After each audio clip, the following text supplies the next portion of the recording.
بسم الله الرحمن الرحيم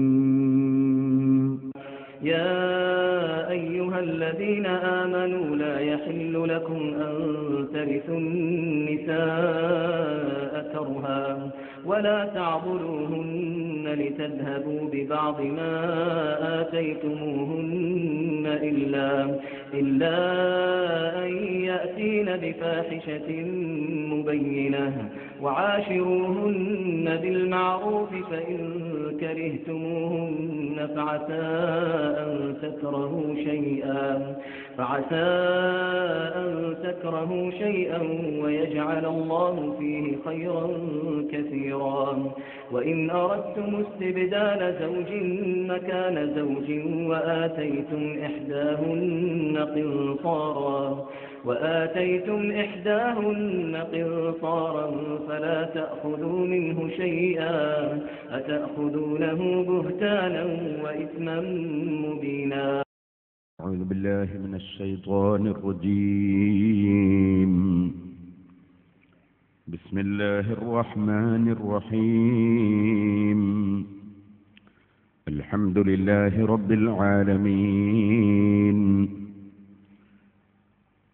نشهد أن لا إله إلا الله ونشهد أن محمدا عبده ورسوله أرسله بالهدى ودين الحق ليظهره على الدين كله ولو كره المشركون.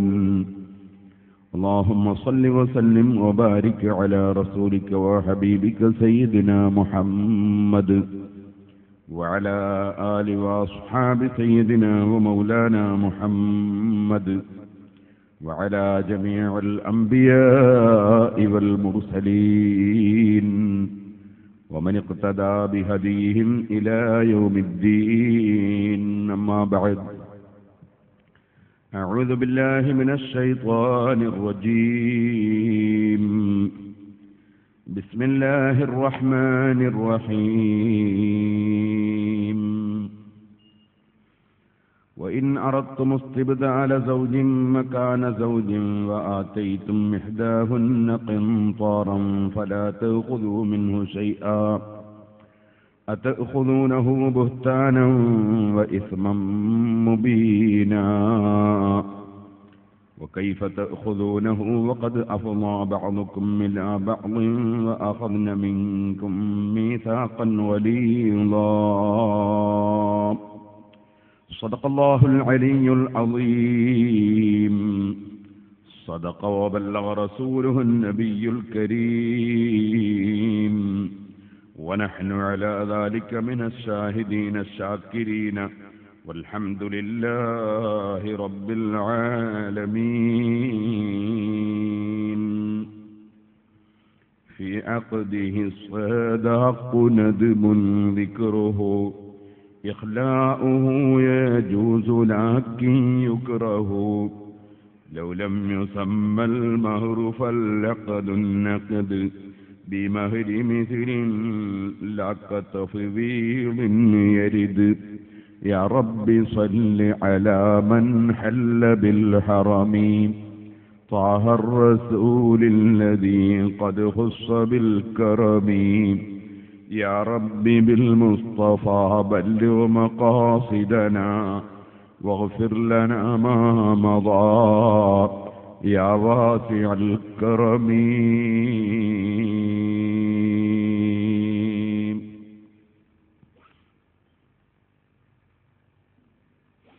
ബഹുമാന്യരെ, അല്ലാഹുവിന്റെ മഹത്തായ അനുഗ്രഹം കൊണ്ട് നാളെ കൊണ്ട് നമ്മുടെ ഈ പ്രഭാഷണം ഇപ്പോൾ അവസാനിക്കും. വിവാഹം എന്ന വിഷയത്തെ സംബന്ധിച്ച് ഞാൻ നേരത്തെ പറഞ്ഞിട്ടുണ്ട്. എത്രയോ മാസങ്ങൾ സംസാരിച്ചാൽ തന്നെ ആവശ്യമായ വിഷയങ്ങൾ പറഞ്ഞു തീർക്കാൻ കഴിയില്ല. അതുകൊണ്ട് ഇന്നും നാളെയും കൂടി കുറച്ച് കാര്യങ്ങൾ പറയും. പിന്നീട് അല്ലാഹു അവസരം തന്നാൽ ബാക്കി കാര്യങ്ങൾ സംസാരിക്കാം. അള്ളാഹു തൗഫീഖ് ചെയ്യുമാറാകട്ടെ. പരിശുദ്ധ ഇസ്ലാം എല്ലാ രംഗത്തും ലളിതമായ നിയമങ്ങളും ലളിതമായ ജീവിത രൂപങ്ങളും സമൂഹത്തിന് സമ്മാനിക്കുകയാണ് ചെയ്തിട്ടുള്ളത്. അതുകൊണ്ട് തന്നെ മനുഷ്യജീവിതത്തിന്, കുടുംബജീവിതത്തിന്, വൈവാഹിക ജീവിതത്തിന് ഭാരമാകുന്ന നിയമങ്ങളൊന്നും പരിശുദ്ധ ഇസ്ലാമിൽ ഇല്ല.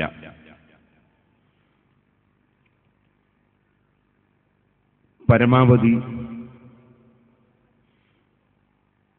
മനുഷ്യൻ സ്നേഹത്തോടെയും സൗഹൃദത്തോടെയും സഹകരണത്തോടെയും പരസ്പര സംതൃപ്തിയോടെയും ജീവിക്കാൻ ശ്രമിക്കണം എന്നതാണ് ഇസ്ലാമിന്റെ നിർദ്ദേശം.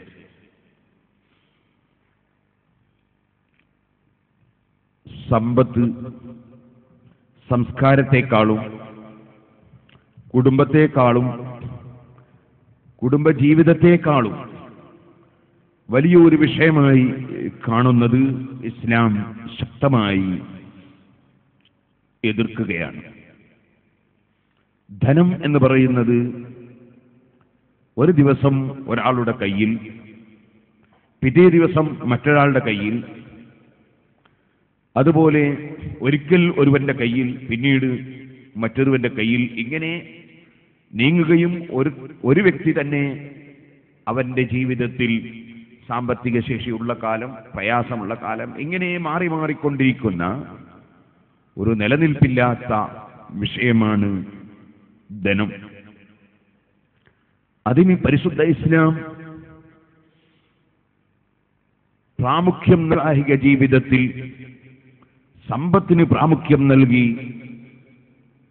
സന്തോഷവും സ്നേഹവും പ്രകടിപ്പിക്കുന്നതിനെതിരെ സമ്പത്ത് തടസ്സമായി നിൽക്കുന്നതിനെ ഒരിക്കലും അംഗീകരിക്കുന്നില്ല.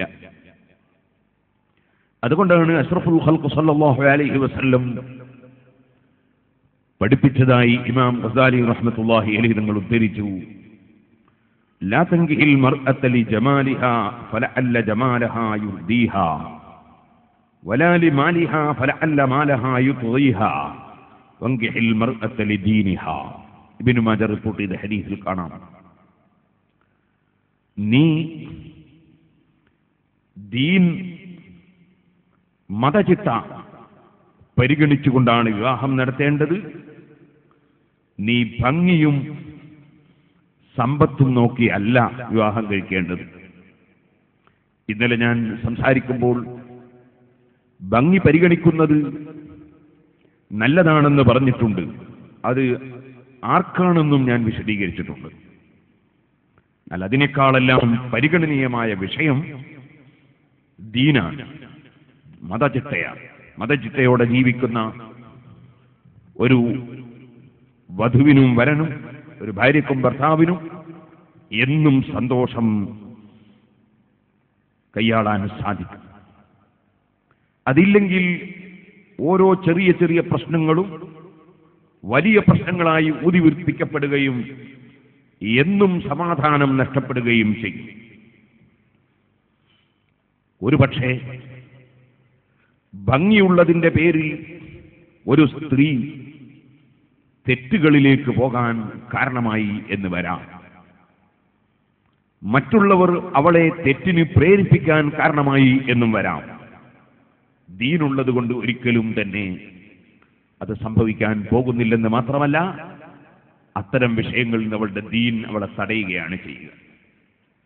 ഇതുപോലെ സമ്പത്ത്, ഒരു സ്ത്രീക്ക് സമ്പത്തുള്ളതിന്റെ പേരിൽ വിവാഹം കഴിക്കുകയാണെങ്കിൽ, അങ്ങനെ കഴിക്കുന്ന പതിവുണ്ടല്ലോ, അങ്ങനെ സാമ്പത്തിക ശേഷിയുടെ കാരണത്താൽ വിവാഹം കഴിക്കുന്നുവെങ്കിൽ ഫലഅല്ല മാലഹാ യുത്ഗീഹാ, അവളെ കയ്യിൽ കേശുണ്ട് എന്നതുകൊണ്ട് അവൾ അക്രമപ്രവർത്തനം ചെയ്യാനും ഭർത്താവിനെ അവഗണിക്കാനും ഭർത്താവിനെ ചോദ്യം ചെയ്യാനും ഭർത്താവിനോട് കയർത്തി സംസാരിക്കാനും പ്രവർത്തിക്കാനുമൊക്കെ അവളുടെ സമ്പത്ത് അവൾക്ക് പ്രചോദനം നൽകിയെന്ന് വരാം.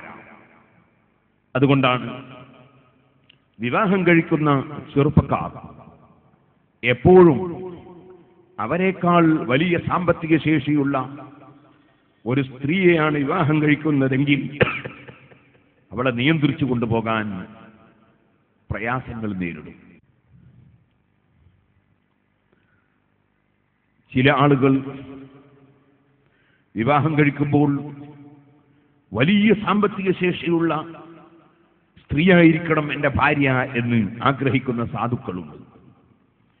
അത് വാസ്തവത്തിൽ ബുദ്ധിമോശമാണ്. അവനവന്റെ സാഹചര്യത്തെക്കാൾ ഉന്നതമായ സാഹചര്യം ഭാര്യക്കും ഭാര്യ വീട്ടുകാർക്കും ഉണ്ടെങ്കിൽ അവൻ ഭാര്യ വീട്ടുകാർക്ക് അടിമപ്പെട്ട് ജീവിക്കേണ്ടി വരികയോ അല്ലെങ്കിൽ അവർക്ക് അവനെ പലപ്പോഴും തൃപ്തി നേടാൻ സാധിക്കാതെ വരികയോ ചെയ്യുക സ്വാഭാവികമാണ്. കാരണം അവരുടെ നിലവാരമനുസരിച്ച് ഇവന്റെ പതിവുകളും പ്രവർത്തനങ്ങളും ഉയർന്നു കാണാതിരിക്കുമ്പോൾ, അതുപോലെ അവരുടെ കുടുംബത്തിലുള്ള വ്യക്തികളും മറ്റ് വരന്മാരും ജ്യേഷ്ഠാനുജന്മാരും സഹോദരിമാരുമൊക്കെ ജീവിക്കുന്ന നിലവാരത്തിൽ ഇവന് ജീവിക്കാൻ സാധിക്കാതെ വരുമ്പോൾ, അല്ലെങ്കിൽ അവളെ ജീവിപ്പിക്കാൻ സാധിക്കാതെ വരുമ്പോൾ, അഥവാ ഇനി അവർ വലിയ സഹായങ്ങൾ അവന് ചെയ്തു കൊടുത്താൽ തന്നെ അതിനാൽ അവന്റെ അന്തസ്സ് ചോദ്യം ചെയ്യപ്പെടുകയും അവന്റെ അഭിമാനത്തിന് ക്ഷതം വരികയും ചെയ്യാൻ സാധ്യതയുണ്ട്. അതുകൊണ്ട് തന്നെ എപ്പോഴും വിവാഹം കഴിക്കുമ്പോൾ നല്ലത് അവനേക്കാൾ കൂടുതൽ സാമ്പത്തിക ശേഷി ഇല്ലാത്ത കുടുംബത്തിൽ നിന്ന് വിവാഹം കഴിക്കുന്നതാണ് അന്തസ്സും അഭിമാനവും സമാധാനവും നിലനിർത്താൻ ഏറ്റവും ഉചിതമായത് എന്ന് സാന്ദർഭികമായി ഞാൻ ഉണർത്തുകയാണ്. അതിന്റെ അർത്ഥം സാമ്പത്തികമായി നല്ല ശേഷിയുള്ള ഒരു കുടുംബത്തിൽ നിന്ന് വിവാഹം കഴിക്കുന്നത് ഹറാമാണെന്നല്ല. അങ്ങനെ നാം ഹലാലിനെ പിടിച്ച് ഹറാമാക്കേണ്ട ആവശ്യം ഇല്ല. പക്ഷേ അതിന് മനഃശാസ്ത്രപരമായും ബുദ്ധിപരമായും ആര് ചിന്തിക്കുന്നുവെങ്കിലും അതിന്റെ ഭവിഷ്യത്ത് പലപ്പോഴും മനുഷ്യൻ അനുഭവിക്കേണ്ടി വരും എന്നത് ഒരു വസ്തുതയും യാഥാർത്ഥ്യവുമാണ്. മറ്റൊരു കാര്യം, പരിശുദ്ധ ഇസ്ലാമിൽ വളരെ നിർബന്ധമായൊരു വിഷയമാണ് ഭാര്യക്ക് മഹർ കൊടുക്കണം എന്നത്. സദാഖ് എന്നും മഹർ എന്നും പറയുന്നത്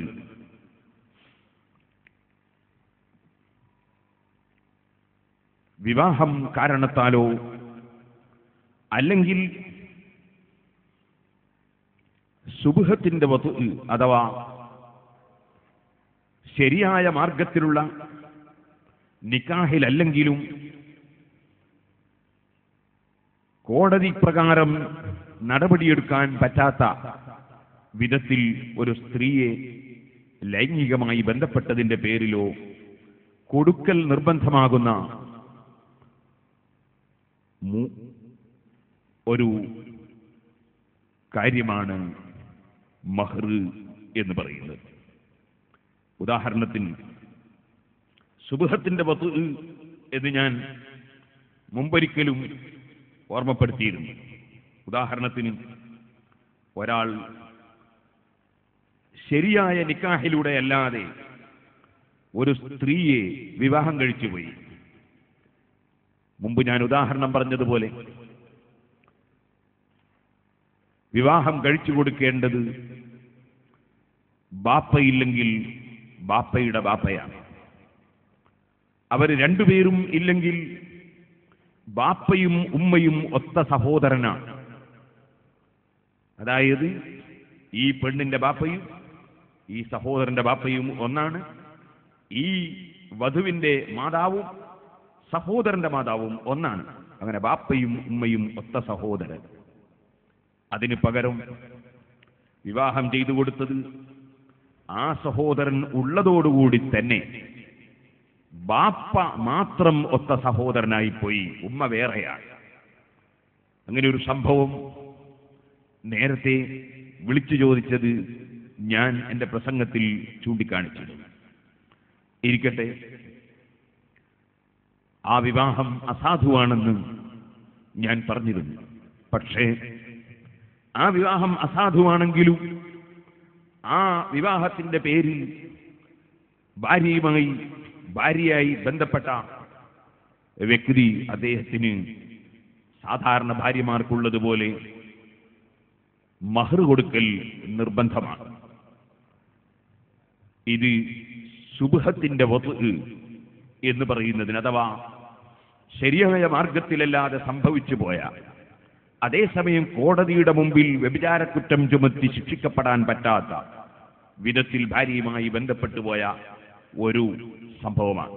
മിസാലു വത്ഇ ശുബ്ഹത്തിൻ യാ സാഹി കവത്ഇഹാ ഫീ ഫാസിദിൻ നികാഹി. ബർഖാദി റഹ്മത്തുള്ളാഹി അലൈഹി തങ്ങൾ അത്തരത്തിൽ നടന്ന സംയോഗത്തെ സംബന്ധിച്ച് പറഞ്ഞ ഉദാഹരണമാണ് ഫാസിദായ, സഹീഹല്ലാത്ത നിലക്ക് നടന്ന നിക്കാഹിൽ നടന്ന ലൈംഗിക ബന്ധം. ആ ബന്ധത്തിന് പരിശുദ്ധ ഇസ്ലാമിന്റെ ദൃഷ്ടിയിൽ പരിഗണനയുണ്ട്. അത് കേവലം വ്യഭിചാരം പോലെ അല്ല. വ്യഭിചാരത്തിൽ ഉണ്ടാകുന്ന കുട്ടി അവന്റേതല്ല, അത് നാം ഇന്നലെയോ മിനിഞ്ഞാന്നോ വിശദീകരിച്ചിട്ടുണ്ട്. എന്നാൽ ഇതിൽ ജനിക്കുന്ന കുട്ടി അവന്റേതാണ്, അവന്റെ കുട്ടിയായി പരിഗണിക്കപ്പെടും. അതുകൊണ്ട് തന്നെ അവന് പല നിയമങ്ങളും അതിന്റെ പേരിൽ വന്നു ചേരും. ഇതുപോലെ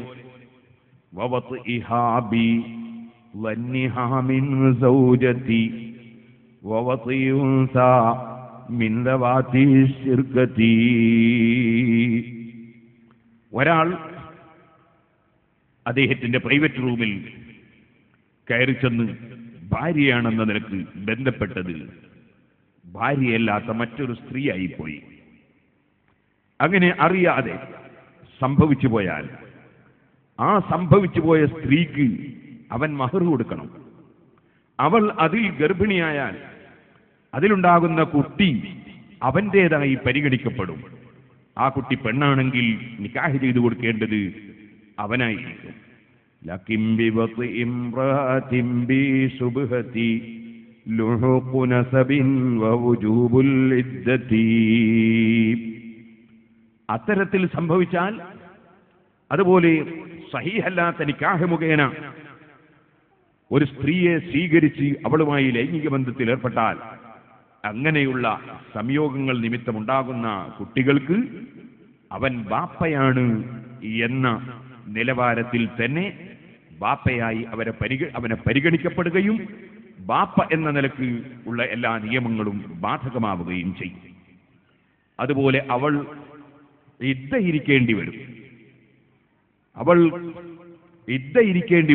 അവളുടെ ഗർഭാശയത്തിൽ അവന്റെ കുട്ടി ഉണ്ടോ ഇല്ലേ എന്നത് മനസ്സിലാക്കാനും അല്ലെങ്കിലും അവൾ ഇദ്ദയിരിക്കേണ്ടി വരും. ഭർത്താവ് തലാഖ് ചൊല്ലിയാലുള്ള നിയമം പോലെ ഇദ്ദയിരിക്കേണ്ടി വരും. അതിന്റെ പുറമെ മിൻ ഹുർമത്തിൽ മുസാഹറ ലാ മിസ്ലുഹു ബി ശഹ്വത്തിൻ മുബാശറ. ഇന്നലെ നാം പറഞ്ഞിരുന്നു, ഭാര്യയുടെ ഉമ്മ അവളെ ഒരിക്കലും വിവാഹം കഴിക്കാൻ പറ്റില്ല. ഭാര്യ മരിച്ചുപോയാലും ഭാര്യയെ ത്വലാഖ് ചൊല്ലിയാലും ഒരിക്കലും ഭാര്യയുടെ ഉമ്മയെ പിന്നീട് ഈ പുതിയാപ്പളക്ക് ജാമാതാവിന് വിവാഹം കഴിക്കാൻ പറ്റില്ല എന്ന് നാം ഇന്നലെ പറഞ്ഞിരുന്നു. അതേ നിയമം ഇങ്ങനെ അബദ്ധത്തിൽ സ്ത്രീയുമായി ബന്ധപ്പെട്ടു പോയവർക്കും, അതുപോലെ സഹീഹല്ലാത്ത വിധത്തിൽ വിവാഹം നടന്ന് അവരുമായി ലൈംഗിക ബന്ധത്തിൽ ഏർപ്പെട്ടു പോയവർക്കും അതേ നിയമം ബാധകമാണ്. അതുകൊണ്ട് ആ ലൈംഗിക ബന്ധത്തിൽ ഏർപ്പെട്ട സ്ത്രീയുടെ ഉമ്മയെ ഇവന് വിവാഹം കഴിക്കാൻ പറ്റില്ല. അതുപോലെ നേരത്തെ നാം വിവാഹബന്ധം കൊണ്ട് ഹറാമാകുന്ന നിയമങ്ങൾ പറഞ്ഞതെല്ലാം ഇവിടെയും ബാധകമാണ്. പക്ഷേ ലൈംഗികമായി ബന്ധപ്പെടുന്നതിന് മാത്രമേ ആ നിയമം ബാധകമാവുകയുള്ളൂ. നേരെ മറിച്ച് വൈകാരികമായി അവിടെ സ്പർശിക്കുകയോ ചുംബിക്കുകയോ മറ്റോ ചെയ്തതാണെങ്കിൽ ഈ നിയമം അതിന് ബാധകമല്ല. വതബറൂ ഫീ ഹാദിഹി സലാസി ബിസുബ്ഹത്തി റിജാലി ലൽ ഇനാസി. പുരുഷന് തെറ്റിദ്ധാരണ നിമിത്തം ഇങ്ങനെ സംഭവിച്ചു പോയ സ്ഥലത്താണ് ഈ നിയമം. സ്ത്രീയുടെ തെറ്റിദ്ധാരണ പണ്ഡിതന്മാർ പരിഗണിക്കുന്നില്ല. പക്ഷേ അവിടെ ഒരു നിയമം കൂടി മനസ്സിലാക്കേണ്ടതുണ്ട്. ലക്കിൻ ഹറാമുൻ നദ്റുവാത്തി സുബ്ഹതി വമസ്സുഹു മാ ഹരിമൽ മൗതുഅതി. സ്വന്തം ഭാര്യയുടെ മാതാവിനെ കാണാനും തൊടാനും പറ്റുന്നത് പോലെ ഈ നിലക്ക് തെറ്റിദ്ധാരണ നിമിത്തം സംഭവിച്ചു പോയ ലൈംഗിക ബന്ധത്തിന്റെ പേരിൽ വിവാഹം ഹറാമാക്കപ്പെടുന്ന ആ പെണ്ണിന്റെ ഉമ്മയെ കാണാനോ തൊടാനോ പാടില്ല. അതുപോലെ ഉള്ള നിയമങ്ങൾ ഒന്നും തന്നെ അവളുടെ ബന്ധുക്കൾക്ക് ഉള്ള നിയമങ്ങൾ ബാധകമല്ല.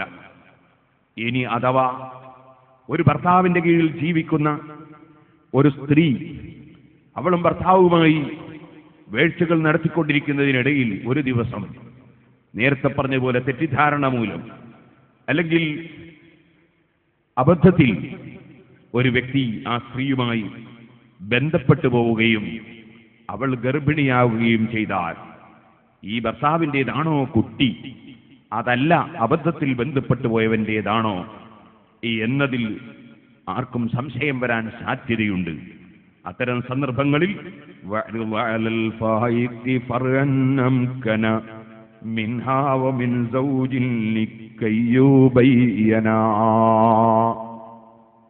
ലക്ഷണം നോക്കി പറയാൻ കഴിയുന്ന, ടെസ്റ്റ് ചെയ്ത് പറയാൻ കഴിയുന്ന ആളുകളുടെ തീരുമാനമനുസരിച്ച് ആ കുട്ടി ആരുടേതാണെന്ന് തീരുമാനിക്കണം എന്നാണ് പണ്ഡിതന്മാർ പറഞ്ഞിട്ടുള്ളത്. പരിശുദ്ധ ഇസ്ലാമിൽ എല്ലാ വിഷയങ്ങൾക്കും മുടിനാരിഴ കീറി നിയമങ്ങളാണ്. ഇസ്ലാം എന്താണെന്ന് മനസ്സിലാക്കാത്ത പലരും ധരിച്ചു വെക്കുന്നത് പോലെ വെറും ഒരു നിസ്കാരവും നോമ്പും മാത്രം പറയുന്ന മതമല്ല ഇസ്ലാം. ഏതായാലും ഇത് പറഞ്ഞത് കൊണ്ടൊരു കാര്യം കൂടി ഉണർത്തുകയാണ്. മുഹറമുൻ മുഅബ്ബദുൻ നീദാ വഖഅ അലാ നികാഹിൻ ഫന്നികാഹു യൻഖതി കവതി ശഖ്സിൻ സൗജതൻ ലി അസ്ലിഹി ബിസുബ്ഹത്തിൻ ഔ സൗജതൻ ലി ഫസ്ലിഹി. ഇത്തരം തെറ്റിദ്ധാരണ നിമിത്തം ചില സ്ത്രീകളെ ലൈംഗികമായി ബന്ധപ്പെട്ടു പോയാൽ അതുകൊണ്ട് വലിയ പ്രശ്നങ്ങൾ സംഭവിക്കാനിടയുണ്ട്. അതിൽപ്പെട്ട ഒന്നാണ് പിതാവിന്റെ ഭാര്യ സ്വന്തം ഭാര്യയാണെന്ന് തെറ്റിദ്ധരിച്ചുകൊണ്ട് ഒരാൾ ലൈംഗിക ബന്ധത്തിൽ ഏർപ്പെട്ടു പോയാൽ, അല്ലെങ്കിൽ മകന്റെ ഭാര്യ സ്വന്തം ഭാര്യയാണെന്ന് തെറ്റിദ്ധരിച്ചുകൊണ്ട് ലൈംഗിക ബന്ധത്തിൽ ഏർപ്പെട്ടു പോയാൽ ആ ലൈംഗിക ബന്ധത്തിൽ ഏർപ്പെടുന്നതോടുകൂടി പിതാവിന്റെ ഭാര്യ പിതാവിന് നഷ്ടപ്പെടും, മകന്റെ ഭാര്യ മകന് നഷ്ടപ്പെടും. പിന്നീട് അവർക്ക് വൈവാഹിക ജീവിതം ഇല്ല. മനസ്സിലാക്കി വെക്കേണ്ട ഒരു നിയമമാണ്. ഒരാൾ ഒരു വ്യക്തിയുടെ ബാപ്പയുടെ അല്ലെങ്കിൽ ഉപ്പാപ്പയുടെ ഭാര്യയെ തെറ്റിദ്ധരിച്ചുകൊണ്ട് ലൈംഗിക ബന്ധത്തിൽ ഏർപ്പെട്ടു പോയാൽ ബാപ്പക്ക് ഭാര്യ അതോടുകൂടെ നഷ്ടപ്പെട്ടു പോകും. ഇതുപോലെ മകന്റെ ഭാര്യയെ തെറ്റിദ്ധരിച്ചുകൊണ്ട് ലൈംഗിക ബന്ധത്തിൽ ഏർപ്പെട്ടു പോയാൽ അതോടെ മകന് ഭാര്യ നഷ്ടപ്പെട്ടു പോകും. ഇതുപോലെ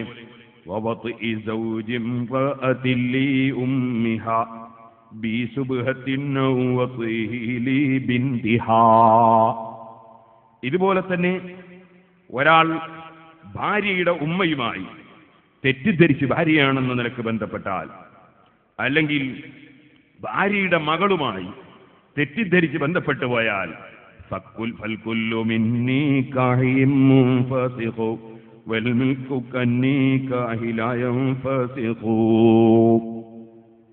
അതേപോലെ അവന്റെ ഭാര്യയുമായുള്ള ബന്ധം അതോടുകൂടി മുറിഞ്ഞു പോകും.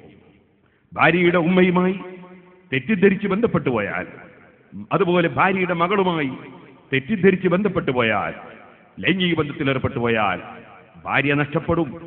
അങ്ങനെയാണ് നിയമം. ഇത് തെറ്റിദ്ധരിച്ചുകൊണ്ട് സംഭവിക്കാവുന്ന വിഷയത്തിലുള്ള ചില നിയമങ്ങളാണ്. ഇതുപോലെ മുലകുടി ബന്ധത്തിലും ചില മസലകളുണ്ട്. അതിലേക്ക് ഇപ്പോൾ ഞാൻ കടന്ന് സംസാരിക്കുന്നില്ല. കൂടുതൽ ആവശ്യം വരാത്ത, അല്ലെങ്കിൽ പലപ്പോഴും നമ്മുടെ ജീവിതത്തിൽ ഒരിക്കലും ആവശ്യം വരാൻ സാധ്യതയില്ലാത്ത ചില സംഭവങ്ങളാണ്. ചെറിയൊരു ഉദാഹരണത്തിന് വേണ്ടി ഒന്ന് ഞാൻ പറയാം. മൻ തഹ്തഹു കബീറത്തുൻ ഖദ് അർഅത് ഹാലിലതൻ ഉഖ്റ ലഹു ഖദ് സഗറത്. ഒരു ഭാര്യ, അവൾ പ്രായപൂർത്തിയെത്തിയ വലിയ ഒരു ഭാര്യ, ആ ഭാര്യ ഇപ്പോൾ അവൾക്ക് മുലപ്പാലുണ്ട്. അവന്റെ കുട്ടി കുടിക്കുന്ന അവന്റെ മുലപ്പാല്, ആ മുലപ്പാലുള്ള ഭാര്യ ഉള്ളതോടുകൂടി തന്നെ ഒരാൾ ഒരു ചെറിയ 2 വയസ്സിൽ കുറഞ്ഞ ഒരു പെൺകുട്ടിയെ വിവാഹം ചെയ്തു. അങ്ങനെ വിവാഹം ചെയ്ത വിവാഹം ശരിയാവും. പക്ഷേ അങ്ങനെ വിവാഹം ചെയ്ത പെൺകുട്ടികളെ, അതായത് പ്രായപൂർത്തിയാകുന്നതിന് മുമ്പ് വിവാഹം ചെയ്ത പെൺകുട്ടികളെ ഭർത്താവിന് ഏൽപ്പിച്ചു കൊടുക്കരുത് എന്നാണ് ഇസ്ലാമിന്റെ നിയമം. അവൻ അതാ ആലോചിക്കാതെ ചെറിയ പെൺകുട്ടികളെ പീഡിപ്പിക്കാൻ സാധ്യതയുള്ളവരാണെങ്കിൽ അവനെ ഏൽപ്പിച്ചു കൊടുക്കാൻ പാടില്ല എന്നാണ് നിയമം. അതേ സമയത്ത് വിവാഹം ശരിയാവും, പക്ഷെ കുറച്ചു കാലം കാത്തു നിൽക്കണം എന്ന് മാത്രമേ ഉള്ളൂ. ഇരിക്കട്ടെ, ഇങ്ങനെ 2 വയസ്സിൽ കുറഞ്ഞ ഒരു പെൺകുട്ടിയെയും അവൻ വിവാഹം കഴിച്ചു. എന്നിട്ടോ അവൻ ഈ ചെറിയ പെൺകുട്ടിയെ കൊണ്ടുപോയി വലിയ ഭാര്യയുടെ മടിയിൽ കൊടുത്തു. അവൾ മടിയിൽ വെച്ച് നന്നായി ആ കുട്ടിക്ക് മുല കൊടുത്തു. എന്നാൽ ഹറുമത്തിൽ കബീറ അബദൻ അലൈഹി വഖദ സഗീറ. 2 ഭാര്യയും അതോടുകൂടെ ദുർബലപ്പെട്ടു പോകും. പിന്നെ അവന് 2 ഭാര്യയും ഇല്ല, 3ാമത്തെ വേറെ നോക്കേണ്ടി വരും. അങ്ങനെയാണ് അതിന്റെ നിയമം. ഇങ്ങനെ തുടങ്ങി ഒരുപാട് നിയമങ്ങളുണ്ട്. ഇപ്പോൾ ഞാൻ അതിലേക്ക് വിശദമായി കടന്ന് സംസാരിക്കുന്നില്ല. ഞാൻ പറഞ്ഞതിന്റെ ആകത്തുക, വിവാഹം ദുർബലപ്പെട്ടു പോകുന്ന പല സന്ദർഭങ്ങളും ഉണ്ട്. അതിൽ പലതും നമ്മുടെ ജീവിതത്തിൽ വരാൻ സാധ്യതയില്ലാത്തതാണ്. ചിലത് ചുരുക്കം ചില സന്ദർഭങ്ങളിൽ ആരുടെയെങ്കിലും ജീവിതത്തിൽ വരാൻ സാധ്യതയുള്ളതാണ്. അതുകൊണ്ട് സാധാരണ ഇല്ലാത്ത വല്ല പ്രശ്നങ്ങളും വിവാഹ ജീവിതത്തിൽ സംഭവിക്കുന്നുവെങ്കിൽ പണ്ഡിതന്മാരോട് സ്വകാര്യത്തിലെങ്കിലും ചോദിച്ച് നിയമങ്ങൾ മനസ്സിലാക്കാൻ സാധാരണക്കാര് തുനിയണം. ഇസ്ലാം എന്ന് പറയുന്നത് വെറും ഒരു കേവലം ആചാരത്തിന്റെ മതമല്ല.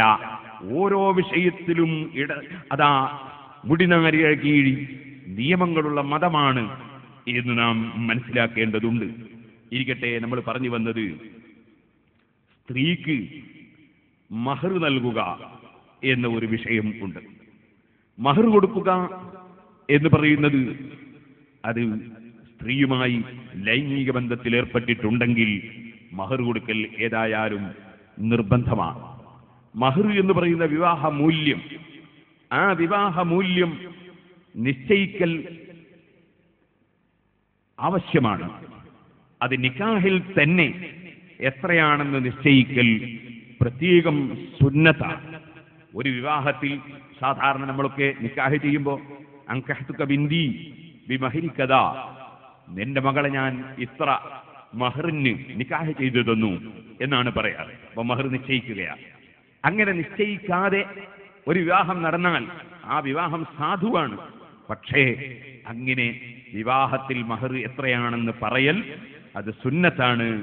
ഫി അഖദിഹി സദാഖു നദ്ബുൻ ദിക്റുഹു ഇഖ്ലാഉഹു യജൂസു ലാകിൻ യുക്റഹു. നിക്കാഹ് ചെയ്യുന്ന സമയത്ത് മഹർ പറയാതെ നിക്കാഹ് ചെയ്താലോ അത് കറാഹത്താണ്. അത് കറാഹത്താണ്, വിരോധിക്കപ്പെട്ടതാണ്. പറയുക തന്നെയാണ് വേണ്ടത്. പക്ഷേ പറഞ്ഞില്ലെങ്കിലും നിക്കാഹ് ശരിയാകും. അപ്പോൾ പിന്നെ മഹർ എങ്ങനെ നിശ്ചയിക്കും? നേരത്തെ നിശ്ചയിക്കാത്ത മഹർ എങ്ങനെ നിശ്ചയിക്കും? അത് അവളുടെ കുടുംബത്തിൽ നടന്നു വരുന്ന അവളുടെ ജ്യേഷ്ഠത്തി, അവളുടെ അനുജത്തി, അതുപോലെ ഉള്ള ആളുകൾക്ക് നിശ്ചയിക്കപ്പെടാറുള്ള മഹർ എത്രയാണെന്ന് നോക്കി അതായിരിക്കും കൊടുക്കേണ്ടി വരിക. ലൗലം യുസമ്മൽ മഹ്റു ഫല്ലഖദുന്നഖദ് ബിമഹരി മിസ്ലിൻ ലാ കതഫ്വീദിൻ യരിദ്. അപ്പോൾ മഹർ നിശ്ചയിച്ചിട്ടില്ലെങ്കിൽ സാധാരണ നിലക്ക് അവരുടെ കുടുംബത്തിലുള്ള മഹർ കൊടുക്കേണ്ടി വരും.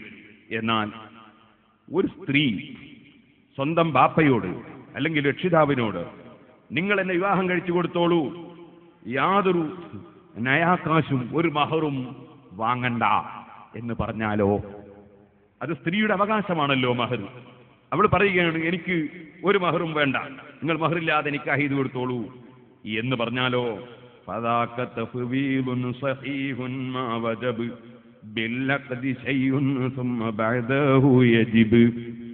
വിവാഹം നടത്തുന്നത് നിമിത്തമായി അവൾക്ക് മഹർ നിർബന്ധം ഇല്ലെങ്കിലും അവളുമായി ലൈംഗിക ബന്ധത്തിൽ ഏർപ്പെടുകയാണെങ്കിൽ ആ പെണ്ണിനും മഹർ കൊടുക്കൽ നിർബന്ധമാണ്. വിവാഹം നിമിത്തമായി മഹർ നിർബന്ധമില്ല. അതേസമയത്ത് വിവാഹം കഴിഞ്ഞ് അവൻ ലൈംഗികമായി ബന്ധപ്പെടുകയാണോ, എന്നാൽ അവൾക്കും മഹർ കൊടുക്കൽ നിർബന്ധമാണ്. അപ്പോൾ പിന്നെ മഹർ എങ്ങനെ നിശ്ചയിക്കും? അത് ഇസ്ലാമിന്റെ കോടതിയിലെ ഇസ്ലാമിന്റെ ജഡ്ജി ഖാദി, ആ ഖാദിയാണ് തർക്കമുണ്ടെങ്കിൽ നിശ്ചയിക്കേണ്ടത്. തർക്കമില്ലെങ്കിൽ അവർക്ക് തന്നെ പരസ്പരം ഇരുന്ന് പരസ്പരം പൊരുത്തപ്പെടുന്ന ഒരു മഹർ നിശ്ചയിക്കാവുന്നതാണ്. ഏതായിരുന്നാലും ശരി, മഹർ നൽകിയ ശേഷമാണ് ഒരു വരൻ വധുവുമായി ബന്ധപ്പെടേണ്ടത്. അതാണ് സുന്നത്ത്. വലാ ബിഹാ യദ്ഖുലു ഇല്ലാ ബഅദ അൻ യുതിയഹാ മിൻ മഹ്രിഹാ ശൈഅൻ ഫസുൻ. മഹർ കൊടുത്തതിന് ശേഷമാണ് ഭർത്താവ് ഭാര്യയുമായി ലൈംഗികമായി ബന്ധപ്പെടൽ സുന്നത്തുള്ളത്. അഥവാ അവൻ മഹർ കൊടുത്തില്ലെങ്കിൽ അവൾക്ക് എന്നെ തൊടാൻ പാടില്ല എന്ന് പറയാനുള്ള അധികാരം, മഹർ കിട്ടുന്നതുവരെ തൊടാൻ പാടില്ലെന്ന് പറയാൻ അധികാരം. അതേസമയത്ത് അവൾക്ക് തന്നെ വേണമെങ്കിൽ അവന് സമയം നീട്ടിക്കൊടുക്കാം, സമയം അവധി കൊടുക്കാം, അതിനൊന്നും വിരോധവും ഇല്ല. പക്ഷേ അവൾ മഹർ തന്നതിന് ശേഷമേ എന്നെ സ്പർശിക്കാൻ പാടുള്ളൂ എന്ന് പറഞ്ഞാൽ കൊടുത്തതിന് ശേഷം മാത്രമേ അവളുമായി ബന്ധപ്പെടാൻ അവന് പറ്റുകയുള്ളൂ എന്നതാണ് നിയമം. മഹർ എന്താണ് ഏറ്റവും നല്ലത്? ഏറ്റവും നല്ലത് അഷ്റഫുൽ ഖൽഖ് സല്ലല്ലാഹു അലൈഹി വസല്ലം അവിടുത്തെ പെൺകുട്ടികൾക്ക് കൊടുത്ത മഹർ കൊടുക്കുന്നതാണ് ഏറ്റവും ഉത്തമമായ രൂപം. അഥവാ നബി സല്ലല്ലാഹു അലൈഹി വസല്ലം തങ്ങൾ അവിടുന്ന് കൊടുത്തത് വെള്ളിയാണ്. അതുകൊണ്ട് മഹർ കൊടുക്കുന്ന സ്ഥലത്ത് ഉത്തമം വെള്ളിയാണ്. നമ്മുടെ നാട്ടിലൊക്കെ സ്വർണ്ണമാണല്ലോ കൊടുക്കാറ്, അത് മാറ്റണമെന്നൊന്നും ഞാനീ പറഞ്ഞതിന് അർത്ഥമില്ല. അതേസമയത്ത് കൂടുതൽ നല്ലത് വെള്ളിയാണ്. നിയമം മനസ്സിലാക്കി വെക്കണം. ഏറ്റവും നല്ലത് വെള്ളിയാണ്. വകൗനുഹു മിൻ ഫില്ലത്തിൻ ഖാലിസ അൻ നസ്റത്തിൻ മിൻ ദിർഹമിൻ ലഹനാഖിസാ. വെള്ളി മഹർ നിശ്ചയിക്കുന്നതാണ് ഏറ്റവും നല്ലത്. നബി സല്ലല്ലാഹു അലൈഹി വസല്ലം തങ്ങളുടെ ചര്യ പിന്തുടരാൻ വേണ്ടിയാണ്. എന്നാൽ അത് തന്നെ 10 ദിർഹമിനേക്കാൾ കുറയാതിരിക്കുന്നത് നല്ലതാണ്. 10 ദിർഹമെങ്കിലും ഉണ്ടാകണം. 10 ദിർഹം എന്ന് പറഞ്ഞാൽ ഏകദേശം 30 ഗ്രാമാണ് 10 ദിർഹം എന്ന് പറയുന്നത്. അപ്പൊ ഏറ്റവും ചുരുങ്ങിയത് ഒരു 30 ഗ്രാം വെള്ളിയെങ്കിലും മഹർ നിശ്ചയിക്കുന്നത് സുന്നത്താണ് എന്നർത്ഥം. കാരണം അതിനേക്കാൾ ചുരുങ്ങിയ തുക പോരാ എന്ന് പറഞ്ഞ ചില ഇമാമിയങ്ങൾ ഉണ്ട്. അതുകൊണ്ടാണ് അങ്ങനെ, അതാണ് അതിനേക്കാൾ ചുരുങ്ങരുത് എന്ന് പറയാൻ കാരണം. എന്നാൽ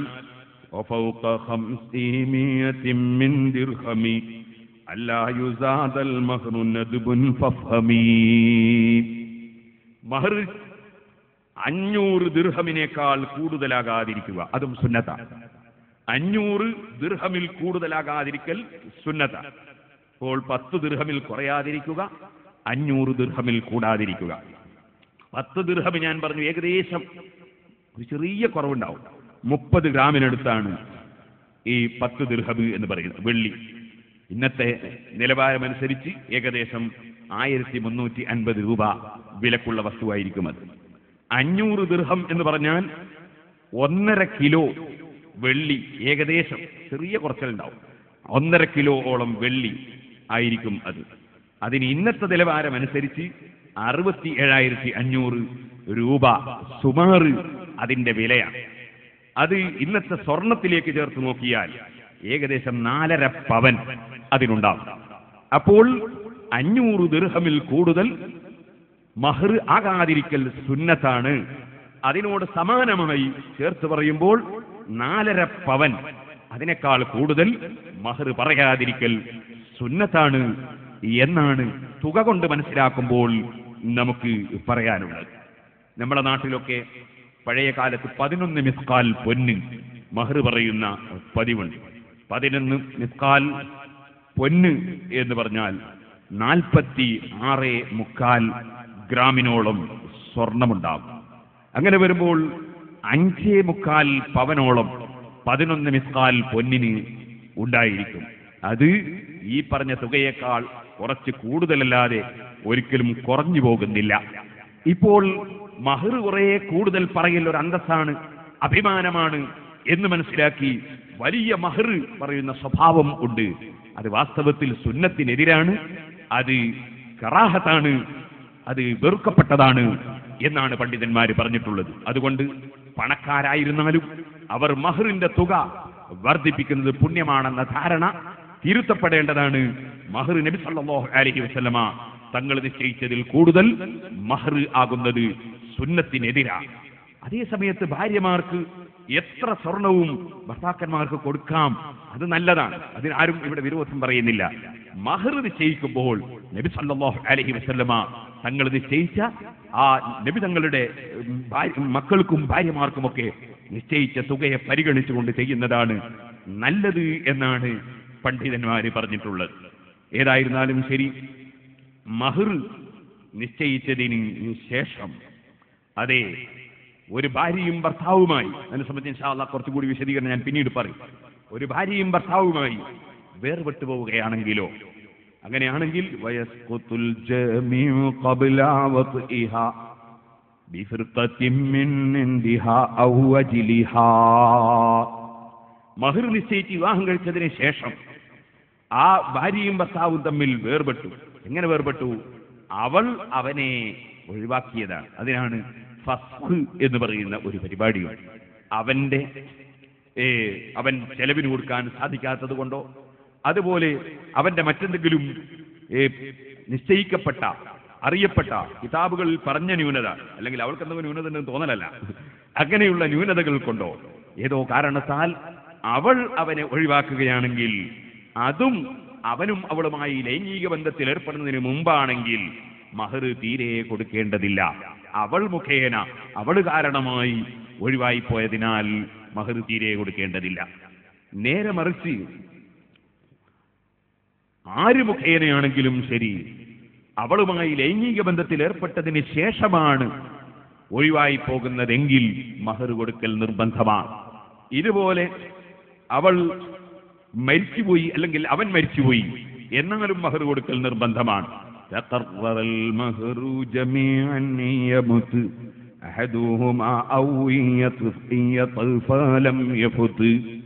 അവനോ അവളോ മരിച്ചുപോയാൽ മഹർ നേരത്തെ നിശ്ചയിച്ചത് കൊടുക്കൽ നിർബന്ധമാണ്. അവൾ അവകാശിക്ക് കിട്ടും. അങ്ങനെയാണ് അവൾ മരിച്ചുപോയതാണെങ്കിൽ. അവൻ മരിച്ചുപോയതാണെങ്കിൽ അവന്റെ അവകാശികൾ ആ മഹർ കൊടുത്തിരിക്കണം. അവൻ കൊടുത്തിട്ടില്ലെങ്കിൽ ഏതായിരുന്നാലും മരിച്ചുപോയാൽ മഹർ സ്ഥിരപ്പെടും. അതുപോലെ അവൻ അവളുമായി ലൈംഗിക ബന്ധത്തിൽ ഏർപ്പെട്ടിട്ടുണ്ടെങ്കിലും മഹർ ഏതായിരുന്നാലും കൊടുക്കേണ്ടി വരും. ലൈംഗിക ബന്ധത്തിൽ ഏർപ്പെടുന്നതിന് മുമ്പ് അവൾ മുഖേന ഉണ്ടായ വേർപാടാണെങ്കിൽ മഹർ കൊടുക്കേണ്ടതില്ല. എന്നാൽ അവിടെ ഒരു വിഷയമുണ്ട്. അവൻ മുഖേനയാണ് വേർപാടുണ്ടാകുന്നതെങ്കിൽ, അവൻ ലൈംഗിക ബന്ധത്തിൽ ഏർപ്പെടുന്നതിന് മുമ്പ് അവളെ വിവാഹമോചനം നടത്തുകയാണെങ്കിൽ നിശ്ചയിക്കപ്പെട്ട മഹറിന്റെ പകുതി ഭാഗം കൊടുക്കേണ്ടി വരും. ഇങ്ങനെയാണ് നിയമം. മഹർ എന്തായിരിക്കണം? മഹർ ഏത് വസ്തുവും മഹർ ആകാം. പക്ഷേ ഏറ്റവും ഉത്തമമായതാണ് ഞാൻ നേരത്തെ പറഞ്ഞത്. ഉത്തമമായ തുകയുമാണ് നേരത്തെ പറഞ്ഞത്. മഹർ ഏത് വിഷയവും നിശ്ചയിക്കാം.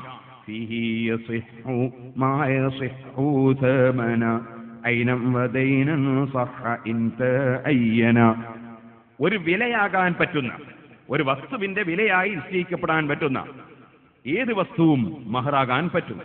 അത് മുഅജ്ജലം വ ആജിലം വ മൻഫഅ കമിസ്ലി തഅലീമിൻ ലഹാ ഇൽമം. അത് അവധി നിശ്ചയിച്ചുകൊണ്ടും മഹർ നിശ്ചയിക്കാം, ഉടനെ തന്നെ റൊക്കം കൊടുക്കുന്ന വിധത്തിലും ആകാം. അത് വസ്തു തന്നെയാകണമെന്നില്ല, ഉപകാരമായിരുന്നാലും ശരി. ഉപകാരം ഏതുപോലെ? കമിസ്ലി തഅലീമിൻ ലഹാ ഇൽമം. മഹർ നിശ്ചയിക്കുന്നത് അവന്റെ കൈവശത്തിൽ അറിവുള്ള ഒരു ജോലി, അല്ലെങ്കിൽ അറിവുള്ള ഒരു കാര്യം, അത് അവൾക്ക് പഠിപ്പിച്ചു കൊടുക്കുക എന്നതാണ് മഹർ. അങ്ങനെ മഹർ നിശ്ചയിക്കാം. അങ്ങനെ മഹർ നിശ്ചയിച്ചുകൊണ്ടും ആകാം. അതും വിലക്കുള്ളത് തന്നെയാണ്. അങ്ങനെ ഒരു വിലക്കുള്ളതായിരിക്കണം മഹർ നിശ്ചയിക്കുന്നത്. മഹാനായ അഷ്റഫുൽ ഖൽഖ് സല്ലല്ലാഹു അലൈഹി വസല്ലം, നബി സല്ലല്ലാഹു അലൈഹി വസല്ലമ തങ്ങളുടെ സമീപത്ത് സഹ്ൽ ഇബ്നു സഅദ് റളിയല്ലാഹു അൻഹു ഇരിക്കുകയായിരുന്നു. ഒരു സ്ത്രീ വന്നുകൊണ്ട് നബി സല്ലല്ലാഹു അലൈഹി വസല്ലമ തങ്ങൾക്ക് അവളെ വിവാഹം ചെയ്യാൻ അവൾ നബി സല്ലല്ലാഹു അലൈഹി വസല്ലമ തങ്ങൾക്ക് അവളുടെ ശരീരം വിവാഹത്തിന് വേണ്ടി നൽകാൻ അവൾ തീരുമാനിച്ചുകൊണ്ട് പ്രഖ്യാപിച്ചു.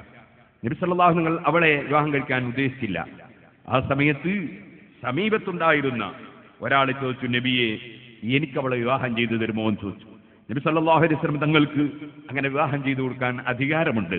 നബി സല്ലല്ലാഹു നിങ്ങൾ ഭരണാധികാരിയാണ് എന്നതിന്റെ പുറമെ നബി സല്ലല്ലാഹു അലൈഹി വസല്ലം തങ്ങൾക്ക് അന്നബിയു ഔലാ ബിൽ മുഅ്മിനീന മിൻ അൻഫുസിഹിം, ഞാൻ മുമ്പ് പറഞ്ഞിട്ടുണ്ട്, ഏത് മനുഷ്യനും അല്ലാഹുവിന്റെ റസൂലിന് ഓരോ മനുഷ്യനിലും വലിയ അധികാരം അതുപോലെ തന്നെ സ്ഥാനവും കൊടുത്തിട്ടുണ്ട്. പക്ഷേ ഒരിക്കലും തന്നെ മറ്റൊരാളുടെ എന്തെങ്കിലും കാര്യം ഇങ്ങോട്ട് കിട്ടാൻ വേണ്ടി നബി സല്ലല്ലാഹു നിങ്ങൾ അത് ഉപയോഗപ്പെടുത്താറില്ല. അതുകൊണ്ടാണ് അവിടുന്ന് പറഞ്ഞത്, നിങ്ങളിൽ ഒരാൾ മരിച്ചുപോയാൽ അദ്ദേഹത്തിന്റെ അവകാശം ഒന്നും എനിക്ക് തരേണ്ടതില്ല.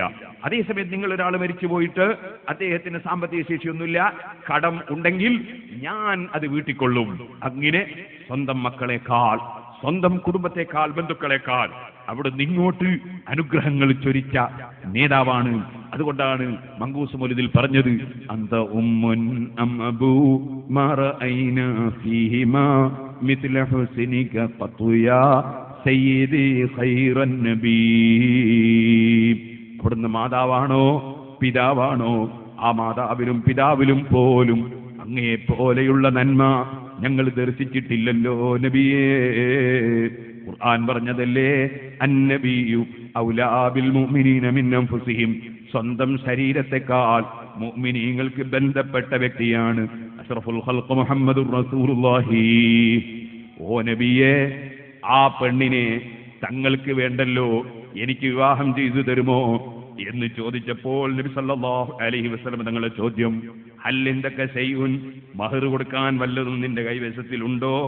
അദ്ദേഹം പറഞ്ഞു, ഖാലല, ഇല്ല, എന്റെ അടുക്കൽ ഒന്നുമില്ല നബിയെ, എന്റെ അടുക്കൽ ഉണ്ട്. എന്ത്? ഞാൻ ഈ ഉടുത്ത തുണിയുണ്ട്, ഈ ഉടുത്ത തുണിയല്ലാതെ എന്റെ കൈവശത്തിൽ ഒന്നുമില്ല.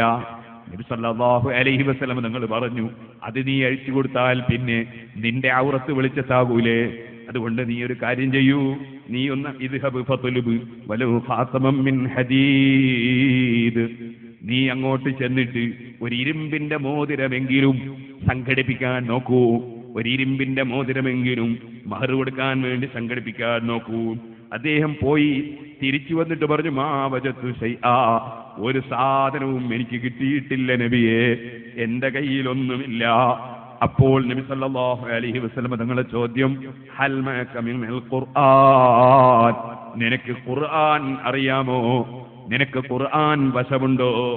അദ്ദേഹം പറഞ്ഞു, മൈ സൂറത്തു കദാ വ കദാ, നബിയെ എനിക്ക് ഇന്ന സൂറത്ത് അറിയാം, ഇന്ന സൂറത്ത് അറിയാം. ചില സൂറത്തുകളെ പേര് പറഞ്ഞു കൊടുത്തു. നബി സല്ലല്ലാഹു അലൈഹി വസല്ലം നിങ്ങൾ പറഞ്ഞു, അൻകഹ്തുകഹാ ബിമാ മഅക മിനൽ ഖുർആൻ, നിന്റെ കൈവശത്തിൽ നിനക്കറിയാവുന്ന ഖുർആനിലെ സൂറത്തുകൾ ഏതാണോ അത് ഇവൾക്ക് നീ പഠിപ്പിച്ചു കൊടുക്കണം എന്നത് മഹറായി നിശ്ചയിച്ച് നിനക്ക് ഞാൻ നിക്കാഹ് ചെയ്തു തന്നിരിക്കുന്നു. അതേ, മഹർ നിശ്ചയിച്ചത് ഖുർആൻ പഠിപ്പിക്കലാണ്. അതുകൊണ്ടാണ് ഉമർ ഖാദി റഹിമഹുല്ലാഹ് പറഞ്ഞത്, അതേ പഠിപ്പിക്കലുമാകാം മഹർ. ഏതായിരുന്നാലും മഹർ ഏത് വിഷയവും നിശ്ചയിക്കാം. മഹാനായ മാലിക് ഇമാം റളിയല്ലാഹു അൻഹുവിന്റെ മദ്ഹബ് അനുസരിച്ച് ഒരു ദീനാറിന്റെ 4 ഉണ്ടാകണമെന്നാണ്. 1 ഗ്രാമും 62 മില്ലി ഗ്രാമും വരുന്നതാണ് ഒരു റുബഉ ദീനാർ, ഒരു ദീനാറിന്റെ 4 എന്ന് പറയുന്നത്. അത്രയെങ്കിലും സ്വർണം അല്ലെങ്കിൽ ഉണ്ടാകണമെന്നാണ് ഇമാം മാലിക് റളിയല്ലാഹു അൻഹുവിന്റെ പക്ഷം. ഇരിക്കട്ടെ, എന്നാൽ ഇമാം ശാഫിഈ റളിയല്ലാഹു അൻഹു പറയുന്നത്, ഭാര്യയും ഭർത്താവും തൃപ്തിപ്പെടുന്ന എത്ര ചെറിയ തുകയാണെങ്കിലും ശരി, എത്ര വലിയ തുകയാണെങ്കിലും ശരി, വിരോധമില്ലാ തൃപ്തിപ്പെട്ടതായിരിക്കണം. നബി സല്ലല്ലാഹു അലൈഹി വസല്ലം തങ്ങളുടെ കാലത്ത് ഇന്നംറഅതൻ തസവ്വജത അലാ നഅലൈനി, 2 ചെരിപ്പ് മഹർ പറഞ്ഞുകൊണ്ടൊരു സ്ത്രീയെ വിവാഹം കഴിച്ചു. സുബ്ഹാനല്ലാഹ്, നമ്മളെ നാട്ടിൽ നിന്ന് ഏതെങ്കിലും ഒരാൾ ഒരു പെണ്ണിന് 2 ചെരിപ്പ് മഹർ പറഞ്ഞിട്ട് ചെരിപ്പ് കൊണ്ട് കിട്ടൂലേ ആ കടി. 2 ചെരിപ്പ് മഹർ പറഞ്ഞ് വിവാഹം കഴിച്ചു. ആ വിവാഹം കഴിഞ്ഞതിന് ശേഷം നബി സല്ലല്ലാഹു അലൈഹി വസല്ലം തങ്ങളെ സമീപത്ത് വന്ന് വിവരം പറഞ്ഞു, അവിടുന്ന് ആ സ്ത്രീയോട് ചോദിച്ചു, അറദീതി മിൻ നഫ്സികി വമാലികി ബിനഅലൈനി, നീ സംതൃപ്തിയോടുകൂടി, നിന്റെ മനസ്സിന് സംതൃപ്തിയോടുകൂടി നീ 2 ചെരിപ്പ് കൊണ്ട് നീ തൃപ്തിപ്പെട്ടിട്ടുണ്ടോ? കാലത്ത് ആ സ്ത്രീ പറഞ്ഞു, നാം, അതെ. ഫഅജാസഹു, ആ നിക്കാഹിനും മഹറിനും ഒരു കുഴപ്പവുമില്ലെന്ന് നബി സല്ലല്ലാഹു അലൈഹി വസല്ലം തങ്ങൾ വിധിച്ചു. അപ്പൊ മഹർ അത് എന്തുമാകാം, വിലക്കുള്ളതാകണമെന്നേ ഉള്ളൂ. സ്വർണമാകണമെന്നില്ല, വെള്ളിയാകണമെന്നില്ല. വെള്ളിയാണ് ഉത്തമം എന്നാണ് നേരത്തെ നമ്മൾ പറഞ്ഞത്. എന്നാൽ സഹോദരന്മാരെ, മഹറിന്റെ തുക വർദ്ധിപ്പിക്കുന്നതോ അത് നല്ലതല്ല, അത് മക്രൂഹാണ്, വെറുക്കപ്പെട്ടതാണ്. മഹാനായ സയ്യിദുനാ ഉമർ ഇബ്നുൽ ഖത്താബ് റളിയല്ലാഹു അൻഹു പറയുകയാണ്, അലാ ലാ തഗ്ലൂ സദഖത്തൻ നിസാ. ഉമർ ഇബ്നുൽ ഖത്താബ് റളിയല്ലാഹു അൻഹു പറയുകയാണ്, അലാ, അറിയണം, ലാ തുഗാലൂ സദഖത്തൻ നിസാഇ, സ്ത്രീകളുടെ മഹർ നിങ്ങൾ വർദ്ധിപ്പിക്കരുത്. ഫഇന്നഹാ ലൗ കാനത് മക്റുമതൻ ഫിദ്ദുനിയാ, അത് ഈ ഭൗതിക ലോകത്തൊരു ബഹുമാനവും ഈ ഭൗതിക ലോകത്ത് അതൊരു ആദരവാണെങ്കിൽ, ഔ തഖ്വാ ഇൻദല്ലാഹ്, അല്ലെങ്കിൽ അല്ലാഹുവിന്റെ അടുക്കൽ ഒരു ഭക്തിയാണെങ്കിൽ, ലകാന ഔലാകും ബിഹാ നബിയുല്ലാഹി സല്ലല്ലാഹു അലൈഹി വസല്ലം, ലകാന ഔലാകും ബിഹാ, നബി സല്ലല്ലാഹു അലൈഹി വസല്ലം തങ്ങൾ അതുകൊണ്ട് ഏറ്റവും അർഹതപ്പെട്ടവരായിരുന്നു. ഏറ്റവും വലിയ മാന്യത കാണിച്ച നേതാവ് നബി സല്ലല്ലാഹു അലൈഹി വസല്ലം തങ്ങളാണ്. അവിടുത്തെ മാന്യതയെക്കുറിച്ച് വിവരിക്കേണ്ടതില്ലല്ലോ. ജാബിർ റളിയല്ലാഹു അൻഹു പറഞ്ഞില്ലേ, യുദ്ധത്തിന് പോയി വരുമ്പോ, അതാ എന്റെ വാഹനം വളരെ മെല്ലെയാണ് പോകുന്നത്. ഒരാൾ വന്നിട്ട് എന്റെ പിന്നിൽ നിന്നതാ ഒരു ചെറിയ വടി കൊണ്ടൊരു തട്ട് തട്ടുന്നു. ഞാൻ നോക്കി, ആരാണ്? നബി സല്ലല്ലാഹു അലൈഹി വസല്ലം തങ്ങൾ. എന്തേതിന്റെ വാഹനത്തിന്റെ ഓട്ടം സ്പീഡ് പോരല്ലോ. അതേ, അള്ളാഹുവിന്റെ റസൂല് ഒരു ചെറിയ തട്ടല് തട്ടിയിട്ട് ആ വാഹനത്തിന് സ്പീഡങ്ങ് വർദ്ധിച്ചു. പിന്നീട് ആ വാഹനം വളരെ സ്പീഡിലാണ് പോകുന്നതിന് ആരോഗ്യം കിട്ടിപ്പോയി. അവിടുത്തെ കൈയും അവിടുത്തെ കൈ തൊട്ട സാധനത്തിന്റെയും ബറക്കത്തല്ലേ. ഇമാം ബുഖാരി റിപ്പോർട്ട് ചെയ്യുന്ന ഹദീസിൽ കാണാം. അങ്ങനെ ആ വാഹനം സ്പീഡിൽ ഓടാൻ തുടങ്ങിയപ്പോ നബി സല്ലല്ലാഹു അലൈഹി വസല്ലം തങ്ങൾ ചോദിച്ചു, അത് നീ എനിക്ക് വിൽക്കാബിറേ. സുബ്ഹാനല്ലാഹ്, നമ്മളാണെങ്കിൽ ആദ്യം തന്നെ ആ വിൽക്കുമോന്ന് ചോദിക്കുക. കാരണം ഇതിന് ആരോഗ്യമുണ്ടായി സ്പീഡിൽ ഓടാൻ തുടങ്ങിയിട്ട് അങ്ങനല്ലല്ലോ വിൽക്കുമോന്ന് ചോദിക്കുക. മറിച്ച് എന്തെങ്കിലും ഒരു ട്രബിൾ ഉള്ള സമയത്ത് അപ്പോഴല്ലേ വിൽക്കുമോന്ന് ചോദിക്കാൻ സൗകര്യം, എന്നാലല്ലേ വില കുറച്ച് കിട്ടുക. പക്ഷേ അല്ലാഹുവിന്റെ റസൂലിന്റെ മുഅ്ജിസത്ത് മുഖേന അതേ വാഹനത്തിന് സ്പീഡ് വർദ്ധിപ്പിച്ച് കൊടുത്തതിന് ശേഷമാണ് ചോദിക്കുന്നത്, വിൽക്കുമോ? അതേ, നബി സല്ലല്ലാഹു അലൈഹി വസല്ലം തങ്ങൾ അത് വാങ്ങി, വിലക്ക് വാങ്ങി, പറഞ്ഞ വില കൊടുത്ത് വാങ്ങി. പക്ഷേ നബിയെ, ഈ വാഹനം എനിക്ക് നാട്ടിലെത്തുന്നത് വരെ ഉപയോഗിക്കാൻ അവസരം വേണം. അതേ, അവസരം കൊടുത്തു. നാട്ടിലെത്തിയതിന് ശേഷം വാഹനം കൊണ്ടുപോയി നബി സല്ലല്ലാഹു അലൈഹി വസല്ലം തങ്ങൾക്ക് കൊടുത്തു. അതേ, വിലയും അതാ നിശ്ചയിക്കപ്പെട്ട വിലയും കുറച്ച് കൂടുതലും തന്നു. അങ്ങനെയാണ് ലോകത്ത് മാന്യത പഠിപ്പിച്ചത് മുഹമ്മദുർ റസൂലുള്ളാഹി. പിന്നെ നിശ്ചയിക്കപ്പെട്ട വില കുറച്ച് തരുമോ എന്ന് ചോദിക്കുകയല്ലേ ചെയ്തത്, കുറച്ച് കൂടുതലും തന്നു. ഞാനതും വാങ്ങി തിരിച്ചു വരുമ്പോ കുറെ അപ്പുറത്തെത്തിയപ്പോ അതാ എന്നെ മടക്കി വിളിക്കുന്നു. മടക്കി വിളിച്ചപ്പോൾ എന്റെ മനസ്സിലപ്പം തന്നെ തോന്നി, ഇനിയിപ്പോ ഒട്ടകവും എനിക്ക് തിരിച്ചു തരാനുള്ള പരിപാടിയായിരിക്കും. ഞാനപ്പോൾ പഠിച്ചവരെ, ഞാൻ റസൂലുള്ളാഹിക്ക് വിറ്റതല്ലേ, ഞാൻ കാശ് വാങ്ങിയതല്ലേ, അതിനി എനിക്ക് റസൂലുള്ള തിരിച്ച് തരണ്ടായിരുന്നു എന്റെ മനസ്സിങ്ങനെ മന്ത്രിക്കുന്നുണ്ട്. സുബ്ഹാനല്ലാഹ്, ഞാൻ സമീപത്തിൽ നിന്ന് പെണ്ണോട് പറഞ്ഞു, ഒട്ടകത്തിനെ നീ തന്നെ തെളിച്ചോ ജാബിറേ. ഇത്ര മാന്യതയോടുകൂടി പെരുമാറിയ ഒരു നേതാവുണ്ടോ സഹോദരന്മാരെ?